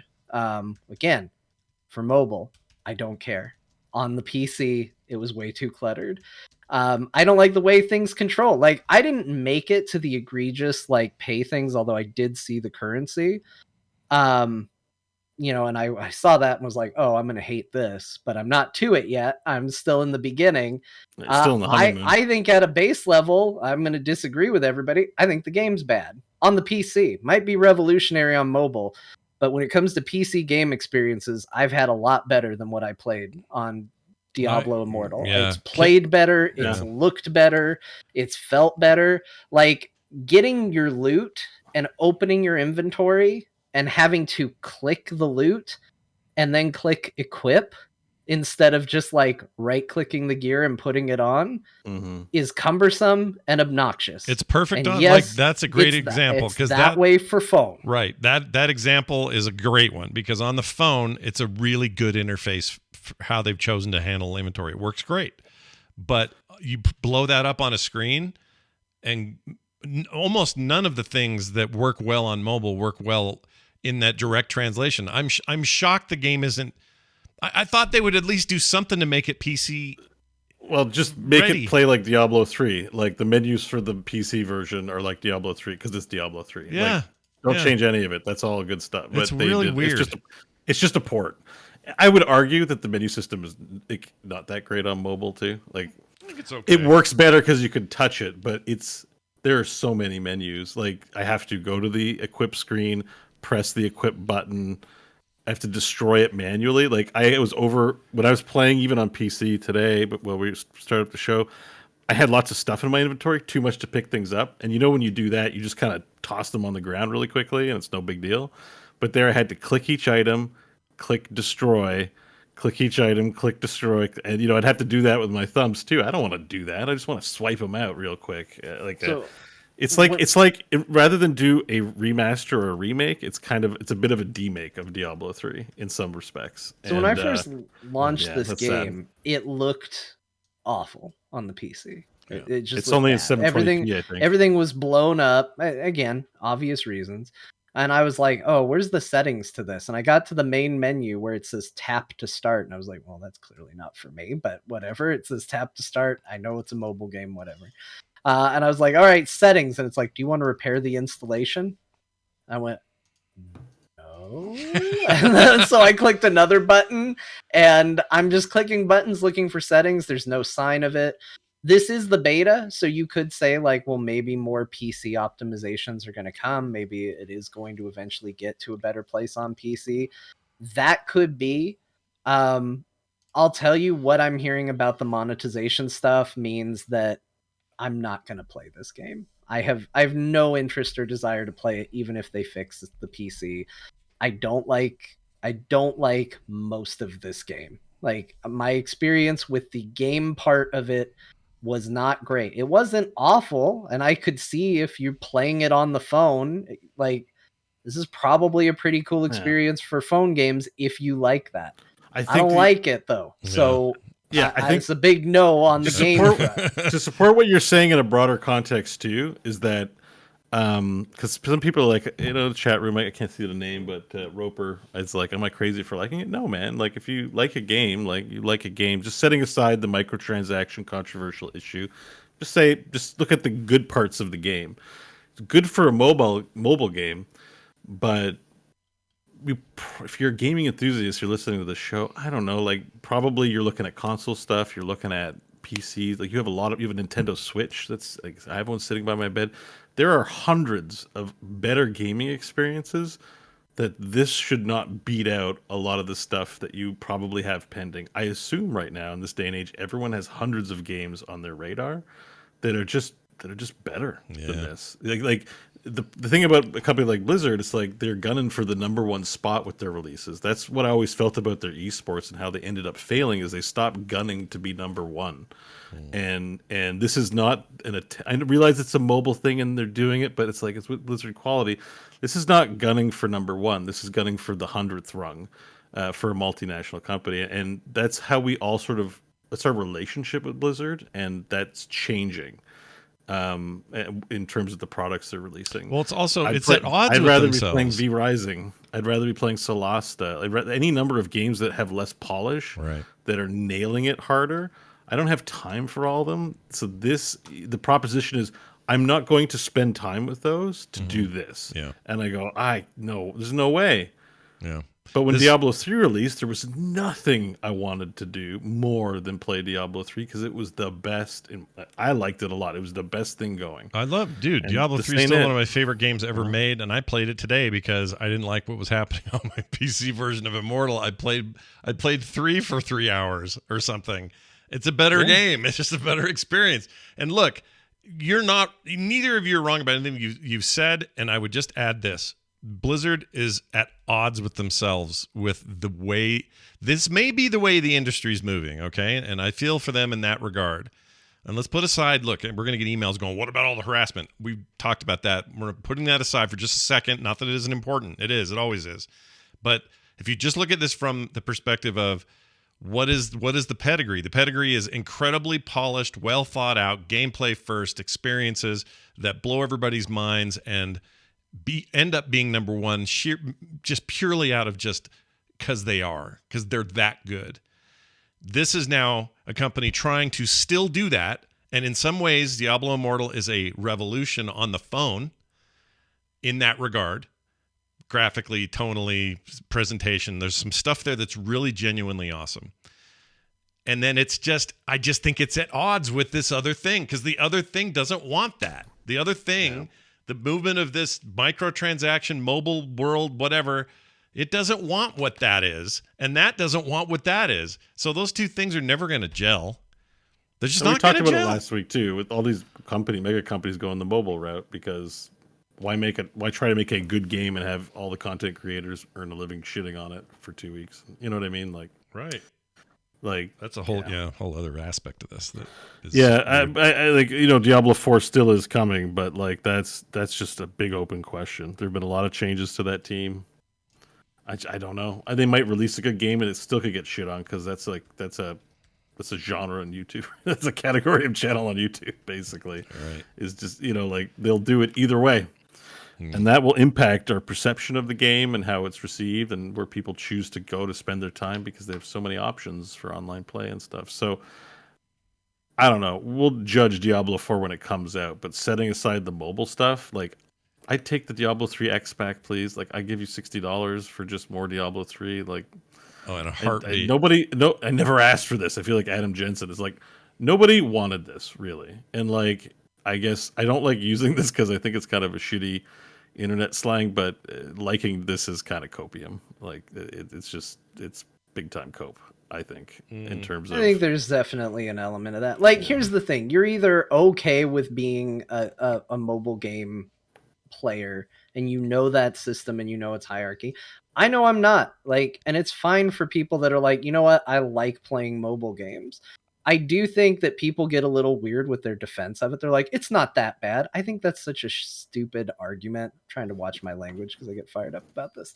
I think that's let's not attack the wonderful people who listen. We love you all, and we don't care what you play. No, they deserve it. They play mobile games. They're used to getting attacked. They think it's love. It's their love language. They're like, oh, John's just speaking the language to me. Like, it's such a stupid take to be like, it's not that bad. It doesn't have to be any bad. Like it's only that bad and worse because people continue to allow it. And if you're okay with it, that's fine. Like what you like. I'm not going to play a mobile game. They make intentionally shitty games to try and get money out of you because they give you the game for free. It's exactly the way drugs are peddled. It's fine. And you can say it's the wave of the future. Maybe it's not a future I'm going to be playing games in. So I don't care. I don't care. VR is the future. That other thing you really hate, VR. That's the future. I don't care what the wave of the future is. I'm in the here and now. I don't need to worry about it. I don't need to worry about what practices are. I just need to tell you what I like and don't like right this moment. Yeah. And right this moment, I don't want a game telling me best value by this currency to play this. I'm not interested in it. It's not worth my time. And as a PC game, which is how I played this game, because I knew I wasn't going to like the mobile game, this game is not good. And that's it. Yeah. I agree. It's too bad. It's a shame. It's a crying shame because there's good stuff in it. Let me tell you what could have worked for me if let's say this game was just a premium game. They'd never do this, but let's just say in a weird world, this was $19.99 on a phone. And it was a phone game, and hey, everybody, Blizzard made a phone game. It's a premium game. And none of this stuff was in there. It was just a good, strong campaign, a bunch of characters to play through and spec out, and a bunch of stuff to do. John's still not going to ever play that because he didn't like the mobile format, but I would, and I would have really enjoyed that. I would have played that and loved it. I got no problem with handheld games. So this is something I wanted to point of order you for discussions in the future. You use the term mobile game as a term of art. I don't play mobile games because of certain reasons. But as a Black Desert player, as a Lost Ark player, like those are mobile games, but they're PC games. Like when you were talking about mobile games, we're actually talking about something specific, because I know you would play, you have a Switch, don't you? Like you would play something in your hands. I know you would. I know if I put something in your hands, you'd play with it. Orc Massage is just a game that pops into my head for a second. I know you'd play mobile Orc Massage, but I lost my train of thought. I'm just saying the mobile. No, I know what you're saying is that it's not universally mobile. Right? These things exist on Right. consoles as well.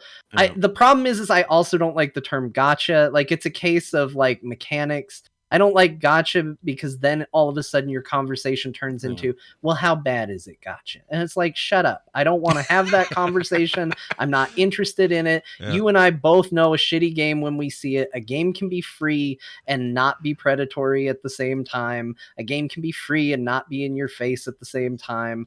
There are ways that games can sell these things. We all know what we're talking about it, but we tend to get hung up on this language and what is good, what is bad, how good is this, how bad is this.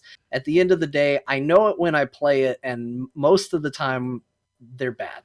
Like, I can think of very few exceptions where I have been okay with a game consistently coming off after my money in the way most of these games, be they mobile games, gotcha games, whatever you want to call them. The best thing Blizzard ever did that in that regard, I think, was Heroes of the Storm. It was the right balance of what you paid for and how you played that game and what you got for free. And I don't remember ever having a problem with the way that was arranged. I don't have a problem with the way Fortnite does it. I don't have a problem with the way I think I Apex spent like Legends $1,000 on Heroes of the Storm, by the way. You what now? Sorry. I think I probably spent like $1,000 on Heroes of the Storm. Oh yeah, but you did it because you found the value where you found the value, and we all did, and you know, any of these. I mean, games, I gave a company $1,000. Yeah, it's not an investment, but I'm like, you know, we're giving you money, and then you do this. You know, I was kind of hoping it would go different. Clearly, I still had issues with some of the things Heroes did. They got into the multiple currency thing, and there's, you know, when you have to convert your money into space bucks, you know, is mysteriously always a balance in your account. Weird how it never seems to line up properly. Yeah. Like, there's certainly some stuff that wasn't good there, but there is a difference. There is a difference to me between that and what I'm hearing out of Diablo Immortal, but everybody makes their own decisions. You're all adults, maybe. I mean, there might be some kids listening, I don't know. But you're all probably adults. You can go out and for free decide on your own what you think about it. Go decide for yourself. I think the game is not very good as a PC game. I'm not going to play it on mobile. You can go find out. It doesn't cost you anything. It's easy. Yeah. You don't need us to tell you. I mean, I have some tolerance for it. Battle Pass is okay. I'll do cosmetics. I'll deal with a reasonable amount of space points. Mm-hmm. TCGs get kind of a pass for me. I won't invest heavily in them anymore, but I will play them. Mm-hmm. But this is one of those ones where literally upgrading your armor takes space points. Upgrading your gems costs space points. Getting better rifts costs space points. Like, there is so much indirect tied to progression and power in this game that on principle, it's not even to me. It's this system is taken out of organic gameplay systems. This could have been something I could run organically. Right. That's my problem. That's my biggest. So problem. You're directly enriching your monetary side by starving. There's no mana bars in this. They're like, well, we're too busy making, you know, systems for the store. Let's get rid of the mana bar. Like, why would the mana bars of Diablo 3 were some of the coolest things because they were all original and neat. It's not in here. I didn't ask for that to go away. I think that's cool. Mm-hmm. So I don't even mind it being full cooldowns. Like, the gameplay is a good mobile experience. It's sure, just that's a picky thing. Yeah, I did notice it for sure, but yeah, at the end of the day, what I want out of a game like this is, I just don't want to be looking down the barrel of, well, if you had paid, you could do that. Like, I wouldn't even call it pay to win. A lot of people are going, oh, there's games so pay to win. I'm like, I don't know what you're actually winning when you pay. You don't win anything. They're making this to make money. So for the people in the back of the room who are like, I've played this forever and I didn't spend a dime, they're happy to have you, but they're not there to just make the game for free as some benefit. They are going to get their money from someone, or they're going to shut it down. Yeah, and the game is not over. It's not launched and done. There is going to be a new carrot every 2 months. They're going to be cycling things that you want. They're going to be adding new dungeons. they're going to find a way to get you, or they're going to stop making this game. And what I'm saying is maybe they don't ever get a lot of people, and it is a failure.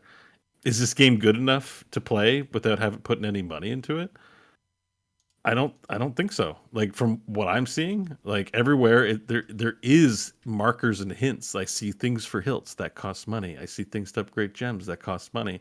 I see things, to get extra modifiers on my Nephilim Rifts. Like, I can do Nephilim Rifts in Diablo 3 and it doesn't cost me anything, and it's fun.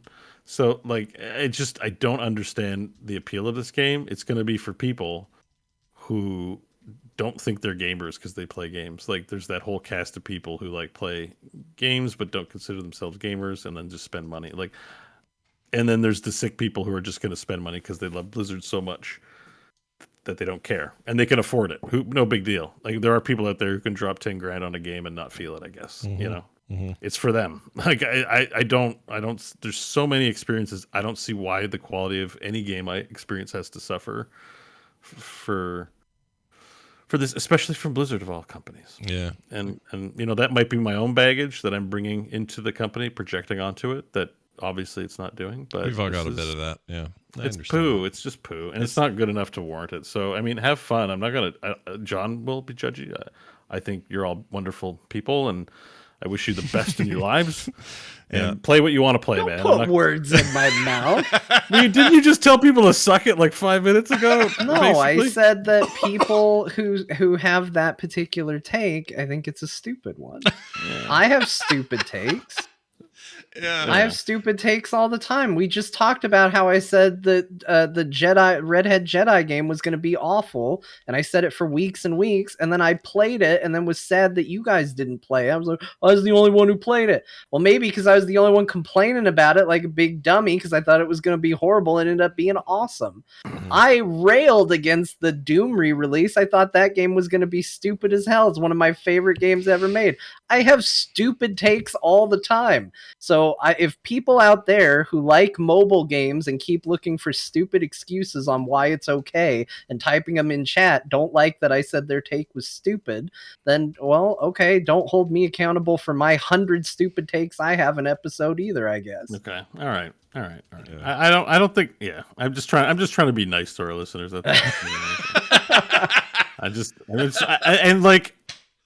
There's some baggage associated with this. I just feel like we've gone hard on dumpstering, particularly mobile games, and things we don't like. So this week I sort of approached this episode with like, I want to, just make an effort to be a little more positive. Mm. And then Diablo Immortal comes out and, shit's all over the bed. And I'm just like, it's so funny that we're having this conversation about this and how predatory it feels from Blizzard. But then on the other hand, I am still playing Catalyst Black. I liked your recommendation. I think that game is good. I'm mad at that game because my backbone doesn't work with it. I'm pissed at it. I'm still gonna play Diablo. Like, that's the problem with these games is I hate it, and I'm still gonna find myself drawn to it, and it's gonna take some effort to uninstall it, and I don't know how long that's gonna take. Yeah. Hopefully before I actually spend some money. Yeah. Like, that's the sickness I'm describing. I will sit here and tell you on a pedestal publicly, I don't like this game, and yet I still will play it. I did it with Lost Ark. You guys all watched me do it. Grapple with my morality and what I want to do. Yeah, that was like a real time. Yeah, we got the nice same with Black Desert 3 years ago. If you were listening to the show, it's. And if you want for me to see the difference for me, I have a Nintendo Switch lying by my bedside every night. You think I stay up late playing that thing? No, I don't want to play Switch. I don't feel like Zelda. No problem. But I'll lay there and be like, Catalyst Black, I want to own some noobs. I want to make someone feel bad tonight, and just one more game. And Diablo. Yeah, be nice to people. Bro. Yeah, be nice to those guys. All right, so I was thinking about this today. I don't like bullying people, and you know this from my Heroes games. But I will pwn the shit out of anyone. I don't care how bad they are. I will kill them 3 times over and laugh about it. And I most especially like bullying the bullies, right? So the people who will talk shit and be poor sportsmen, those guys I like owning. And I just like owning everyone. So, someone kills me, I'm just... And all people. He just ended a specific list with and all people. Yeah. You gotta keep it in the arena. What's outside is respectful and polite, but when I'm in the arena, adversity is the best teacher, and I'm gonna try my hardest to be the most adverse thing you've encountered today. That's my goal. That are bullies. I don't like people that are arrogant. I don't like people with bad attitudes or any people. What's that old? That reminds me of something. What is that? Oh, it's that commercial where they say, "And a caveman." No, it's different. Let me share this if I have it. This goes way back to like 2010. All people. Let's see if I can find this. Come to D2R Ladderbow. No microtransactions required. I'm not. That's not really my flavor of esport to be good at. The grind and do things good at high level. MOBAs are where I thrive. I can't find it. Maybe that's what I should do. Maybe I have it installed, which I found out because I opened up the Battle.net launcher for the first time in ages to play this game. Maybe I need to play Diablo 2 Resurrected because that's still installed. That's a real game. I didn't remember. Yeah, that's a real game. Maybe that's what I need. That's a game without a bunch of extra shit tied to it, and you could probably have. I could do that, and then I can get my Diablo fix. I won't feel hurt. I'm glad you brought that up. Here's a good transition because this is what happened to me. And you know how I do this sometimes. I don't know what my problem is. I get a little taste for something, then I go, ooh, what else is out there? That happened to me today. Because I was getting kicked out of the thing all the time, and I wasn't having a good time when I was logged into the PC. So, I went on a binge of what's going on in ARPGs right now. I know Beau went through this not too long ago, and I ended up doing something. So I did a couple of things. I downloaded some stuff I haven't played in a while just to see how it was going. The Warhammer Chaos Bane? Or no, what it's the old it's old Warhammer, not 40K. Anyway, that's still a pretty good game. So I looked at that again and went, okay, that's all right, but what else is going on? I finally just bit the bullet and got the one everybody says is great and has been raving about for a couple of years, saying, oh man, if you like Path of Exile and Diablo 2 and action RPGs, and you're going to love this game. So I finally picked up Orc Massage. No, it's not Orc Massage, but now the name left me. What is wrong with me? That's all you can think about. Think about the Orc Massage. Lost Epoch or whatever it is. Oh, yeah. Okay, so you didn't play this yet? I did. I played this. So I got that today after playing Diablo for 2 hours or 3 hours or whatever it was. So I'm like, I want to see this thing. I just want to see what's going on. So I downloaded it. It's still inactive.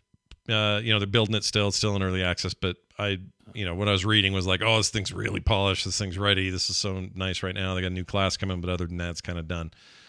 And that game's great. That game's cool. That is what I was looking for. So after downloading all these other things, including what's the old Greek one from 2006? There's an anniversary. Titan Quest. I downloaded Titan Quest again. I fired up for all these, like 10 of these things, just trying to find what's going to scratch my itch today. Lost Epoch did it. That did it. And I think that's wish listed. I've heard good things about it, and I think I'm in. Curious. Yeah, I think I'm in on that one for the long haul. It's really good. I'm going to keep playing it. I tried 3 characters out. Right now I'm going to stick with this weird, almost like he's like a barbarian mixed with a druid. It's hard to explain what he is. Yeah, it seems like there's 5 base classes, and then they branch out to 3 deeper classes. Yeah, master classes they call them. 3, 6, 9, 12, 15 different possibilities of classes. Yeah, it's pretty neat. And it has like the Path of Exile node system, but light, very, very, very, very light. Yeah, like, much more to get your head around it and not feel like an idiot, like you're choosing all the wrong paths or whatever. They also make it really easy to respec and other things, but the gameplay, the loot, the way, the frequency at which things drop, how often you find treasure chests, like this is as close to what I'm looking for as I can find. So I'm going to play this for a good while. I think I really like it. Yeah. So that's where this all drove me this week. I didn't expect this. I'll tell you how I went into this. I went into this going, all right, Blizzard's making their service game, and it could be around for years. Immortal could just evolve and become this thing on PCs and consoles potentially, and then of course the phone, and just be everywhere. And I came away from it with a few very positive things to say about what actual developers made, and then nothing good to say about the rest of it. Like Beau's 10-10 and 0-10 is a good call. That's exactly how I feel about it. I think it's for a handheld game. It's a solid game. Yeah, and they layered on the very worst things. The very worst things, and it really bums me out because again, I don't think these are the same people doing it. Like I could be wrong, but I don't think I know for a fact that guys like Wyatt Chang and his team, they are passionate about gameplay and they want to make a great Diablo game. And I just know how at odds that is with the business plan. I was hopeful when I heard so many people saying good things about it, but I think the problem was most of that was built up yesterday around the mobile game, and I have a feeling this game is a good mobile game. Like, I think that's probably true. It doesn't equate to a good PC game for me today, ignoring that. I don't want to play Diablo on the toilet. Let's talk a little bit about the influencer role in all of this too, because I've often lamented about the people who make money off of companies like Blizzard. You know, you make a video, Blizzard can't believe what they did. Get the clicks. All of a sudden, all those people that are critical on launch day are very happy to shill very positively on those days because, you know, hype for launch. So you get a lot of people like, this game's great, this game's great, this game's great for a few weeks. Because why not? Right? Like, that's going to get you views. Like, but I'm just talking about friends on Twitter. Like, I don't really care what influencers are saying. That's the zeitgeist. Like, that's the honeymoon, right? Like, that's they don't often cover mobile games, but like I've played enough of these like Korean style games that, you know, want to get you in the long run. I played Genshin Impact. They are fantastic for the first 10 to 20 hours, and then they hit you with the grift. Yeah, we played Lost Ark. So you know, for a little bit. Yeah. So there's going to be a lot of people out there right now. They're going to say this game's amazing and have lots of positive things to say about it for a little while because it's going to get a lot of eyeballs, and we're talking about it too.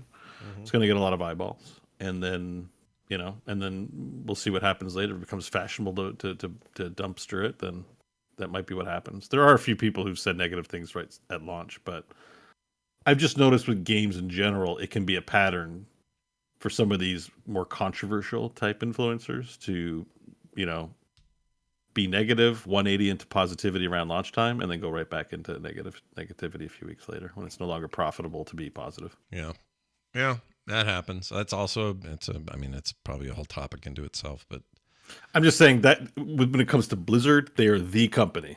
They're the content creator company, you know. I mean, we're all impacted as well by it. You have a long history. How we started as a show, and I don't count you among these, by the way, just in case if there's. No, I know, confusion. I don't either. I'm talking about the controversial level streamers, the big names, the ones you can think of immediately.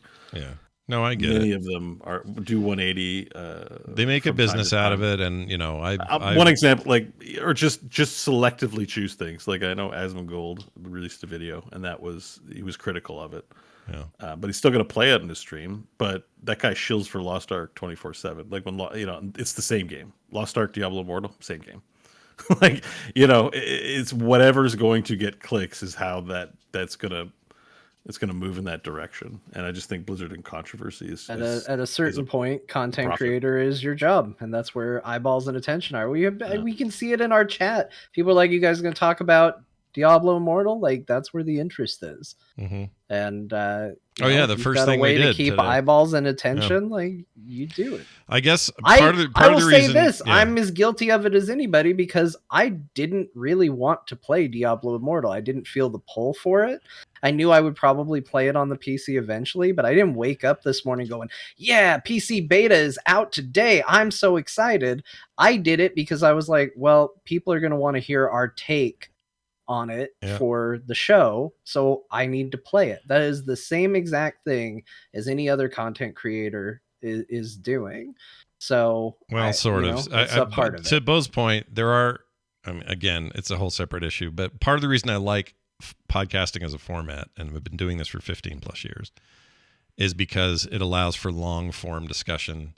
It allows for people having a thought and being able to poop that thought out and not have it be a blip or a quick edit, but instead something we can dissect and talk about and discuss, and then maybe even change a mind or two.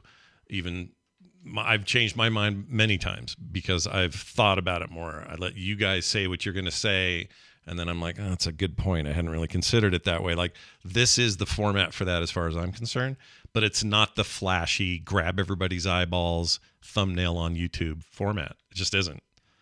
And for good or for bad. It's like long form journalism. Everybody wants dirty headlines that just say a terrible thing real quick and then everyone gets outraged. That's what gets clicks, views, and outrage and engagement. But what we really need are long form journalistic pieces, where people really go deep and go long, and there's work on the user's part to consume that. So part of that is that, we're just news about tweets. We don't need that much of it. Yeah. Yeah, exactly. So anyway, read an article. Like I was doing it yesterday in the roundup because I streamed the things I had, and I'm like, this one article was literally just reporting on tweets of two people. Yeah. And I'm like, I fell for it. Yeah, of course you did, because they get you, and I get got all the time. They call it, and these games are called gotcha for a reason. Although I know there's like a whole. Oh, it's gotcha. So it's not really gotcha, but like it's so on the nose. It's so like, on the nose. It's like we talked earlier about how Mace Windu actually got thrown out of a Windu, right? Like it's just the same thing. Obviously different words, but it's too close to be coincidence. Yeah, no, I agree. I agree. Well, all right. We've done that to death. We're done with Immortal for now. Yeah. We'll see if we revisit it in the future. But it'll never die. I don't know if it's going to get talked about much on this show. No, I want to talk about something positive this week, and I think we have a game to do that. Yeah, let's do that. In fact, talk about V Rising before you do Fortnite, John, and then the two of you can go off about why. Well, I wanted to do Fortnite just to get it out of the way. All right, go ahead. I don't have a lot to say about it. Yeah, do your thing. It's pretty short. Sure. Hey, everybody, John here. I played Fortnite. We talked about it a lot, and so how's that game did. Doing? Is it still number one? I played it, and I played one match. It was a team. I did teams because I was like, I thought it was going to be like, because Scott, you and I played Fortnite together once, and it was a case where they split into two big teams. Yep. And both teams fought, and I thought that's what I was doing, but what it actually did was it just put me on a little personal squad of like 4 other people, or 3 other people, and was like, go. And I was like, I did this mode because I didn't want to feel pressured. And now you got pressure. Now I feel way more pressure because I have 3 other people, and they're all like level 127 and stuff like that, and I'm there and I'm like level 15 or something. Like it's so bad. Definition of pressure. And I showed up. I killed some people. I downed some people, and we got a victory royale. Oh, nice! And we won the match. So well done. And then I wept, seeing as I had no more worlds to conquer. So I'm done playing Fortnite. You quit winners? You quit winners? I climbed that mountain. I was like, did it, and I turned it off. I thought about, why would you need to prove that you're number one again, right? Like you can just you did it. Yeah, I took such a long break from that game. I know when I stopped playing because I logged in and all my stuff was the Mandalorian stuff. Oh yeah, you logged in just to buy the Mandalorian. Didn't that happen around that time? Yeah. So I logged in. I got my sweet Mandalorian gear on, and now it's old and crappy because you have to buy Obi-Wan stuff now. I didn't. I looked at it though. I was like, "Do I want to be Obi-Wan?" And then I was like, "No, I'd rather be the Mandalorian." So I feel like I'm good on that front. And so I did it. But it's fun. The no build mode is a lot of fun. It lets me focus on the things I like in that game. That game is a very good game for a reason. As memey as I'm being on it, like Fortnite's a lot of fun. Yeah. It's a very fun video. It's a good time. So, and you're doing the non-build mode, I assume. All non-build. I don't want to build anything. I don't either. Yeah. As an Obi-Wan fan, big time prequel fan, I wouldn't want to buy the Obi-Wan skin either. Really? No, it's not exactly what you want. You don't. That's what you don't need that. You know what I would buy over the Obi-Wan skin? I would buy the Stussy Brothers skins from Fargo season 3, which were also Ewan McGregor. Oh yeah. Oh yeah. No. Yeah. Yeah, those would be great Fortnite skins because Fortnite's full of average-looking sort of dude guys. So why not all the characters from Fargo? Like everyone Ewan McGregor has played, just put the same head on a bunch of different bodies. Yeah, why not? Skins. I'd do it. But also like fun. Yuri, like I'd want to be Yuri. Mm-hmm. Not Yuri. The guy, it's Yuri, the guy who's the Russian guy who's part of the Cossacks or whatever. Him and the little shrimpy guy that run around together. Yeah. Those but Yuri's so scary when he's just like, in my country we throw people like you off bridge or something. Like he's just like he's so casual in his sneakers and track pants and just throws the guy off the bridge like whatever. Yeah. He's like. I'd be down with that. That sounds all right to me. And Mr. Numbers too, I guess. A David Thewlis VM Varga skin. Let's do that. VM Varga. His teeth would be Fortnite talk turned into something so specific. I know, it's weird. Everybody was like we never had more people perk up than Fortnite because so many people play it. They're like, oh, Fortnite, they're going to talk about a mainstream popular video game now, and now it's just Fargo references, and everyone's like, what? Yeah, like who the hell's Emmett Stussy, and why do I care? why did we get here? Yeah, that's so good though. It's so talk good. About the Obi-Wan. People are missing out. All right, well then let's move to the V Rising then. Let's talk about V Rising. That's all I have to say about Fortnite. It's good. So you got Vagina Rising. It's out now. Very popular Vagina game. You'd find it right next to... No, Scott, it's about vampires. Oh, I've been confused. That's why I didn't buy it. I've been so confused about it. No. You're just worried that it was a porn game setting the world on fire. I didn't know. All right, no, that's not true. Will rise. I've watched I watched Beau stream a ton of it. I haven't seen John play, but tell me what you guys think. It seemed like you were really having a good time the other night. So John bought it first. I'm curious what prompted John to buy it. I wanted to be a vampire. Okay, but did you see a stream? Because all I heard about was like it's like Valheim and a million copies sold, small dev team, and I'm like, I got plenty of survival games. I ignored it. Like the first week, I was like, okay. People would drop in the stream like, "Beau, have you played V Rising?" And I'm like, dudes, I got enough games, guys. Yeah. And so I waited, but then I saw you bought it, and I was like, why did John buy it? That perked me up. I was like. Because remember, boy, I wish I had a better reason that I bought it. Now that I know I'm responsible for your purchase. When John buys it, you got to add a star on. I guess I add a star onto your reviews too. So I'm like, there's a lot of stars here. Like, yeah, no kidding. So explain to me why you. Why did you get it, John, and how's it going? So I had heard that it was good. I heard it was like Valheim. I own Valheim, but I've never played it. Weird. Why did you pick up V Rising? What the hell?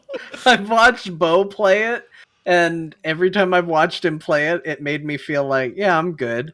But there was something about like the isometric view, and I saw somebody putting together a castle, and I was like, oh, cool gothic vampire castle, and you got vampire powers, and it just reminded me of like Legacy of Kain. For some reason, like even though it's really not a lot like it, but it just reminded me of it. And I was like, man, I love games where you're a vampire. Like there's just something about it. Like I always have such a hard time being a bad guy in video games until you make me a vampire, and then I'm like, I'm a bad guy. And I totally kill just innocent farmers. Like a woman will be there and be like, die. Yeah, I gotta drink your blood. Oh, you for some reason you're a farmer with a 98% blood purity rating. I'm gonna just drink all your blood.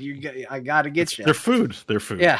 And there's something about that fantasy that like it just gets me into like the mindset of like, okay, I'm gonna play the monster in this game and this is gonna be fun. And I started playing it, and I didn't really like it at first. I bounced off of it actually pretty quickly because I didn't like the WASD controls. It like kind of plays like a twin stick shooter in a way. Like I thought it would play like Diablo, like right click to move and stuff like Turns that. out it plays like Battlerite, their previous game. It plays like Battlerite, and just like Battlerite, I was immediately turned off quite heavily by the control system that they had. And didn't enjoy it, and then I was like, I bought it, and that's all I had played by the time Beau played it, or picked it up. And I jumped into the stream to watch Beau play it to see what his reaction was, and he's like, "These controls are weird," and I jumped on and agreed with him. Was like, "Yeah, I didn't like the controls," and then Beau starts asking me questions about the game. And he's like, John, how far did you make it in this game? And I said, I made it to use WASD to move, and then I turned the game off. And he was like, oh. And I could just tell that he was like, "Did I make a mistake? Have I made a problem here?" I based it on mostly my extra stars that I put on for, it was interesting for enough for you to buy it. It must mean there's something going on here. Yeah. But then Beau got into it pretty heavily, and watching him, I was like, yeah, I can get over the WASD movement. I'll give it another go. So I started playing right around the same time he was doing his stream.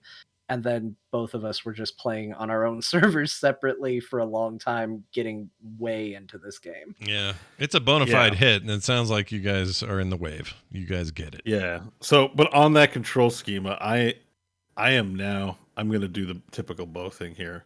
I was trepidatious and uncomfortable at first. This control scheme is the future of ARPGs. Oh no! Diablo is also kind of shittier this week, as well as other ARPGs, because I like what this game's cooking combat wise. Skill shots matter in this game. It's like take Heroes of the Storm Brawls and make a game featuring that kind of combat. It's meaty and it's combat chess, the same way Doom Eternal's combat. Remember, I'm always filleting Doom Eternal's combat chess and approach to mechanics.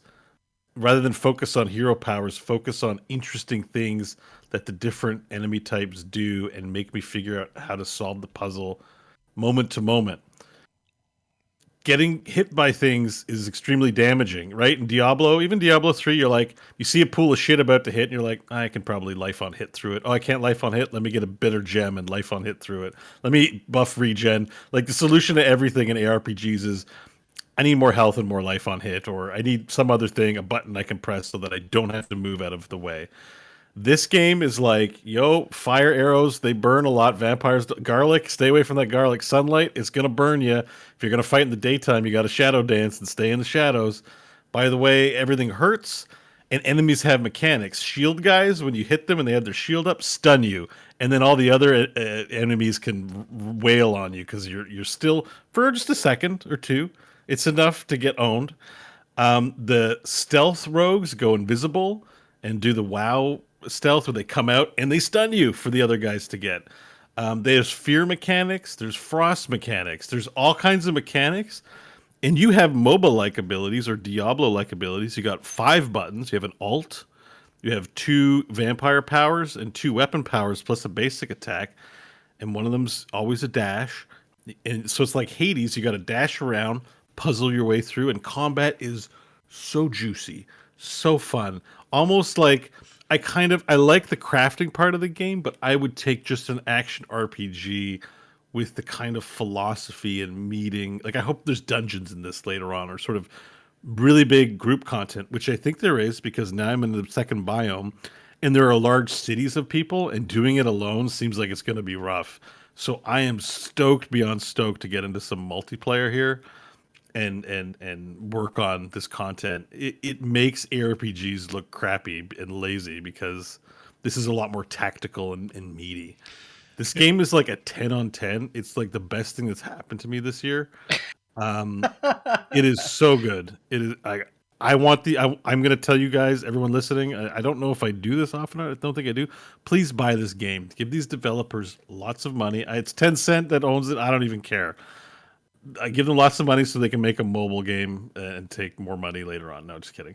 It's an early access. I want them to be. I think they've already sold enough, so you don't have to buy it. But I want this game to have a rich life because I'm going to be playing it, I think, quite a bit over the coming months, even if it's not every day. Like, I love this game. When you watch this combat you're talking about, if anyone out there is like, wait, what does it look like? Either go watch videos or literally watch BattleRite videos. It's the same system. Like, it's WASD movement. Yeah. It's this great kind of aim skill shot stuff Beau's been describing. Like, when I watched you stream that night, it was like I was watching somebody with a new BattleRite character out in the forest. That's what it felt like. And I'm sure they built on it, and I had the benefit of not playing BattleRite before, even though I owned it, but I never really played it. Yeah. So it's like, it's fresh for me, I guess is what I'm trying to say. It's like, oh, shit. Well, and I get the trepidation with WASD. I just want to say, I get the trepidation because it's been implemented bad in a lot of cases. This is actually good implementation of WASD, which is rare. So I get you that. do get used to it, and I will say Beau's right. I think he likes the game considerably more than me. I do like the game. Like, I'm very positive on this game.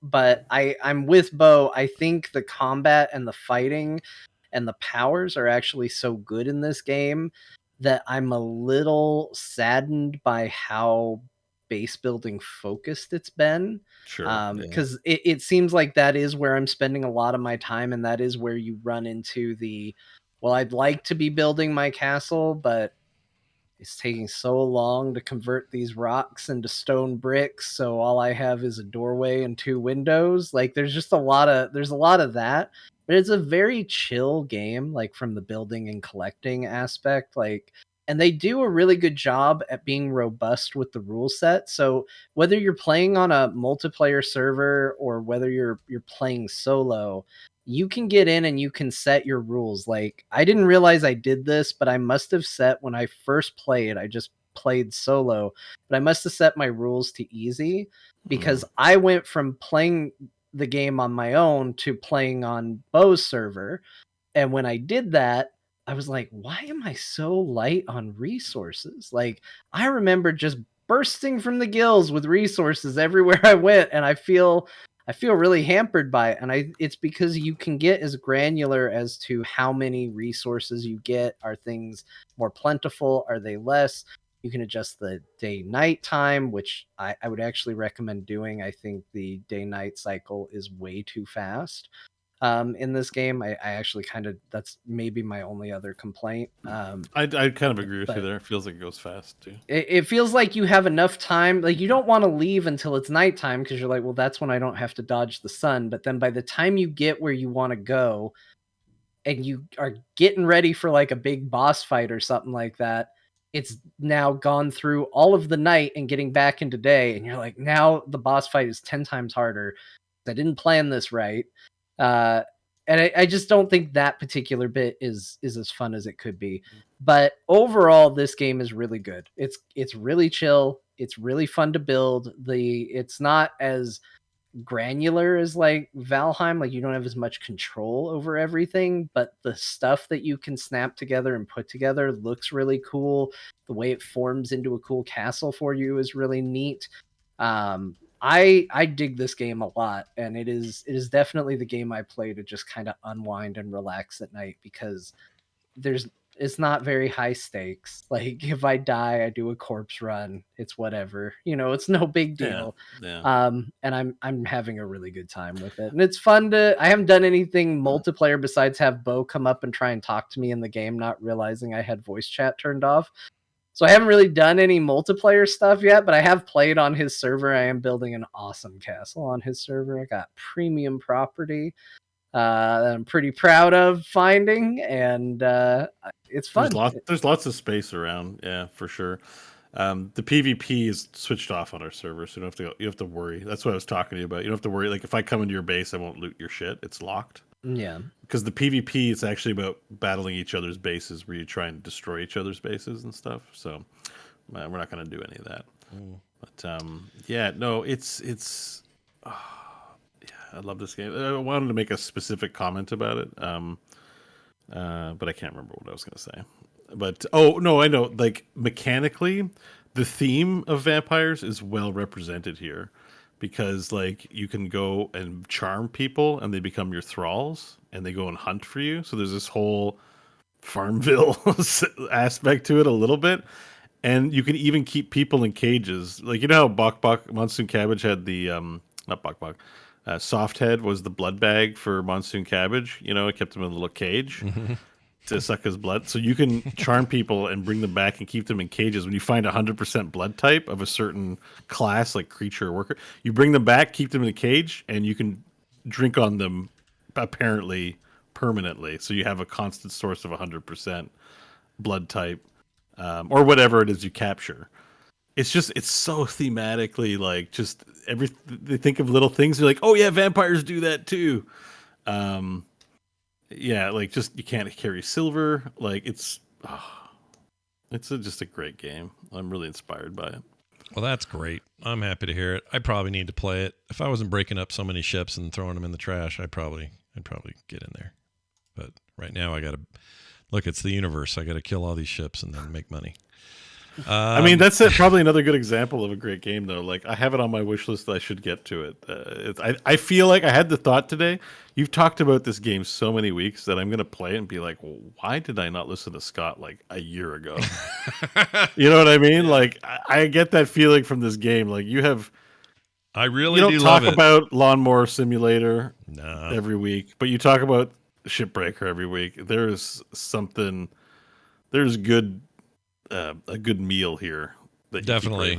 While I'll never say that every game is for everybody, damn, that thing's right for me though. Does that have multiplayer? No, I wish it had co-op. Co-op would be. I don't know what they have up their sleeve for their future, but maybe a mod. Co-op would be insane. Oh my gosh, especially these bigger ships. You guys would not what are you doing? You're me to me. It. Yeah, all I would be doing, you guys would be working seriously, and I'd be like, where can I put an explosive canister to cause the biggest calamity on this ship? Yeah, that would happen. And then we'd lose all these the points you'd lose. Oh my gosh, the currency. It'd be so good. They've really leaned the story. Good. The story ended up being better than I thought. The beta or the early access, they had temporary voice actors, mostly devs, doing it, which is fine. It was all placeholder stuff, and it was okay. But they've got a real voice acting cast now, and that stuff is way better as a result. And I'm enjoying that more than I thought I would, because it's like getting real dystopic and screw the man and just a bunch of that going on in between these big ship teardowns, and just that combination of stuff's really, really working for me. And it reviewed really well on PC Gamer, gave it a killer 91%, 92, something like that. They never do it that high, so it made me feel justified. I was like, oh, okay, I'm not the only one. I'm not the only guy out there that thinks this is the bee's freaking knees. Anyway, Beau, you also played a bit of For the King. Is that because we were talking about it and you were like, oh, I missed that game? Yeah, I was like, I missed that game. I realized I still haven't finished it on medium difficulty. I've only done it on easy difficulties. It's hard. I think I'm losing this game too. Yeah. I was playing it before trying V Rising. Let me play For the King and I'll get to V Rising at some point. And I was like, oh, why did I even play this game? I should have started with V Rising right off the bat. Yeah. But no, that game remains super enjoyable. I just like that game a lot. I just mentioned it there because I was playing it. It's a quality experience. I can't wait for that sequel now that they've announced it. Very excited. Yeah. I think the sequel. I think there's definitely things that could be better, and I think they're gonna take care of that on the sequel. So yep, for sure. Well, that's going to do it for today's show. Thank you all for listening. I know it was a beast, but it was a lot of important stuff, okay? And we had to talk about it. So important, in fact, that I would like to invite all of you to back us on Patreon. Why, you say? Because it's what the cool kids are up to. Check this out. Since last week's show, we have these many new patrons. All since last week, okay? Oh, wow. Thomas Davis, Anthony Gentile, John Harris, Chris Creech, Sam Hendricks, Joel Legans, Jake Hobbs, John Babson, and Glenn Ferrance, and Seb.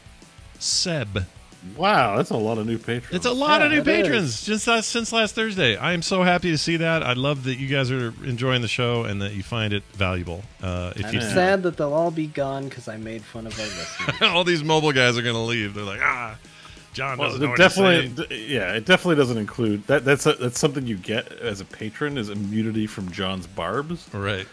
Right. It's like when he's referencing these things, he's not talking up to you or about you people. That's implicit in the contract when you sign up for Patreon, right, John? 100%, right, John? Mm-hmm. Right. Yeah.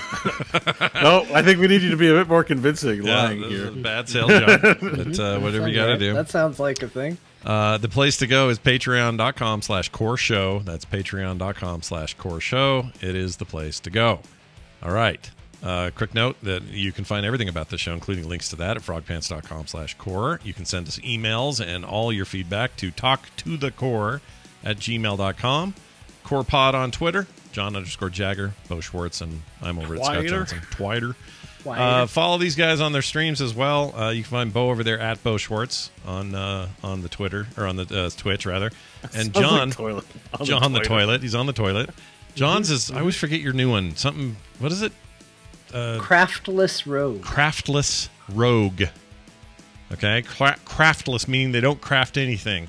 They craft nothing. Except vampire buildings. Good day, sir. Yeah, I do day. craft a lot, honestly. So do check those out. That's why I like your name. It's super contrary to what you actually do. Anyway, those are the places to find us all the time. If you got any other questions, like I said, frogpants.com/core is the place to go. Before we leave, words of wisdom around the table. John, let's start with you. Hi, everybody. John here at the end of the show.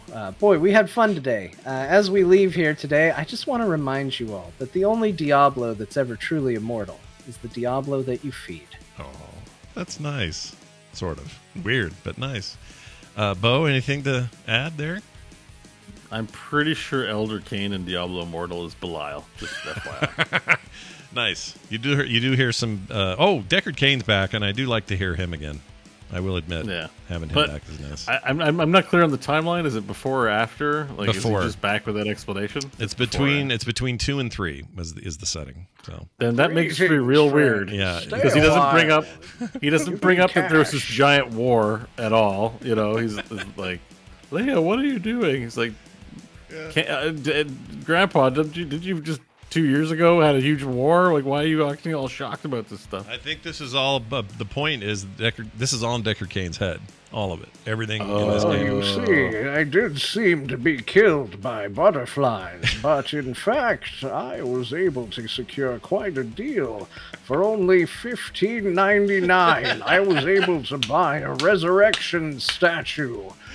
I had to exchange that money for... Actually, you laugh, but I think that's real. There's a cooldown on reses, and that. I'm laughing because you probably don't know that. I don't know that. I didn't see the store. I didn't make it far enough. It's funny that you predicted that, because that's real. That's really, it's egregious. His voice work is great, though. I do want to shout out to the voice team and direction team. Hell of a voice work on that game. It's really good. Art, voice... The splash art and the cinematics are like, what? I love this thing. I know. They're beautiful. I know. All you poor people, they just want to be employed and work at a job and make games for a company they can respect. And the guys in the business are like, yeah. Tell them about the $99. Make the art and shut up. You know, the best value will make it seem like it's scarce, but the best value is a $99 bunch of coins and gems and things. It always is. Yeah. It always is. Yeah. The best value. Spend $100. It's the best value for our made-up currency. Yeah, lame. Well, anyway, that's it for us. We'll be back next week with more. Thank you all for listening. In the meantime, go tear some ships apart. We'll see you next time.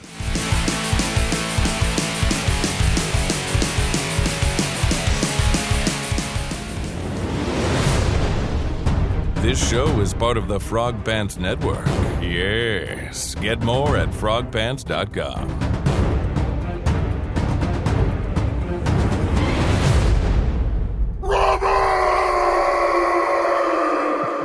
I love that one.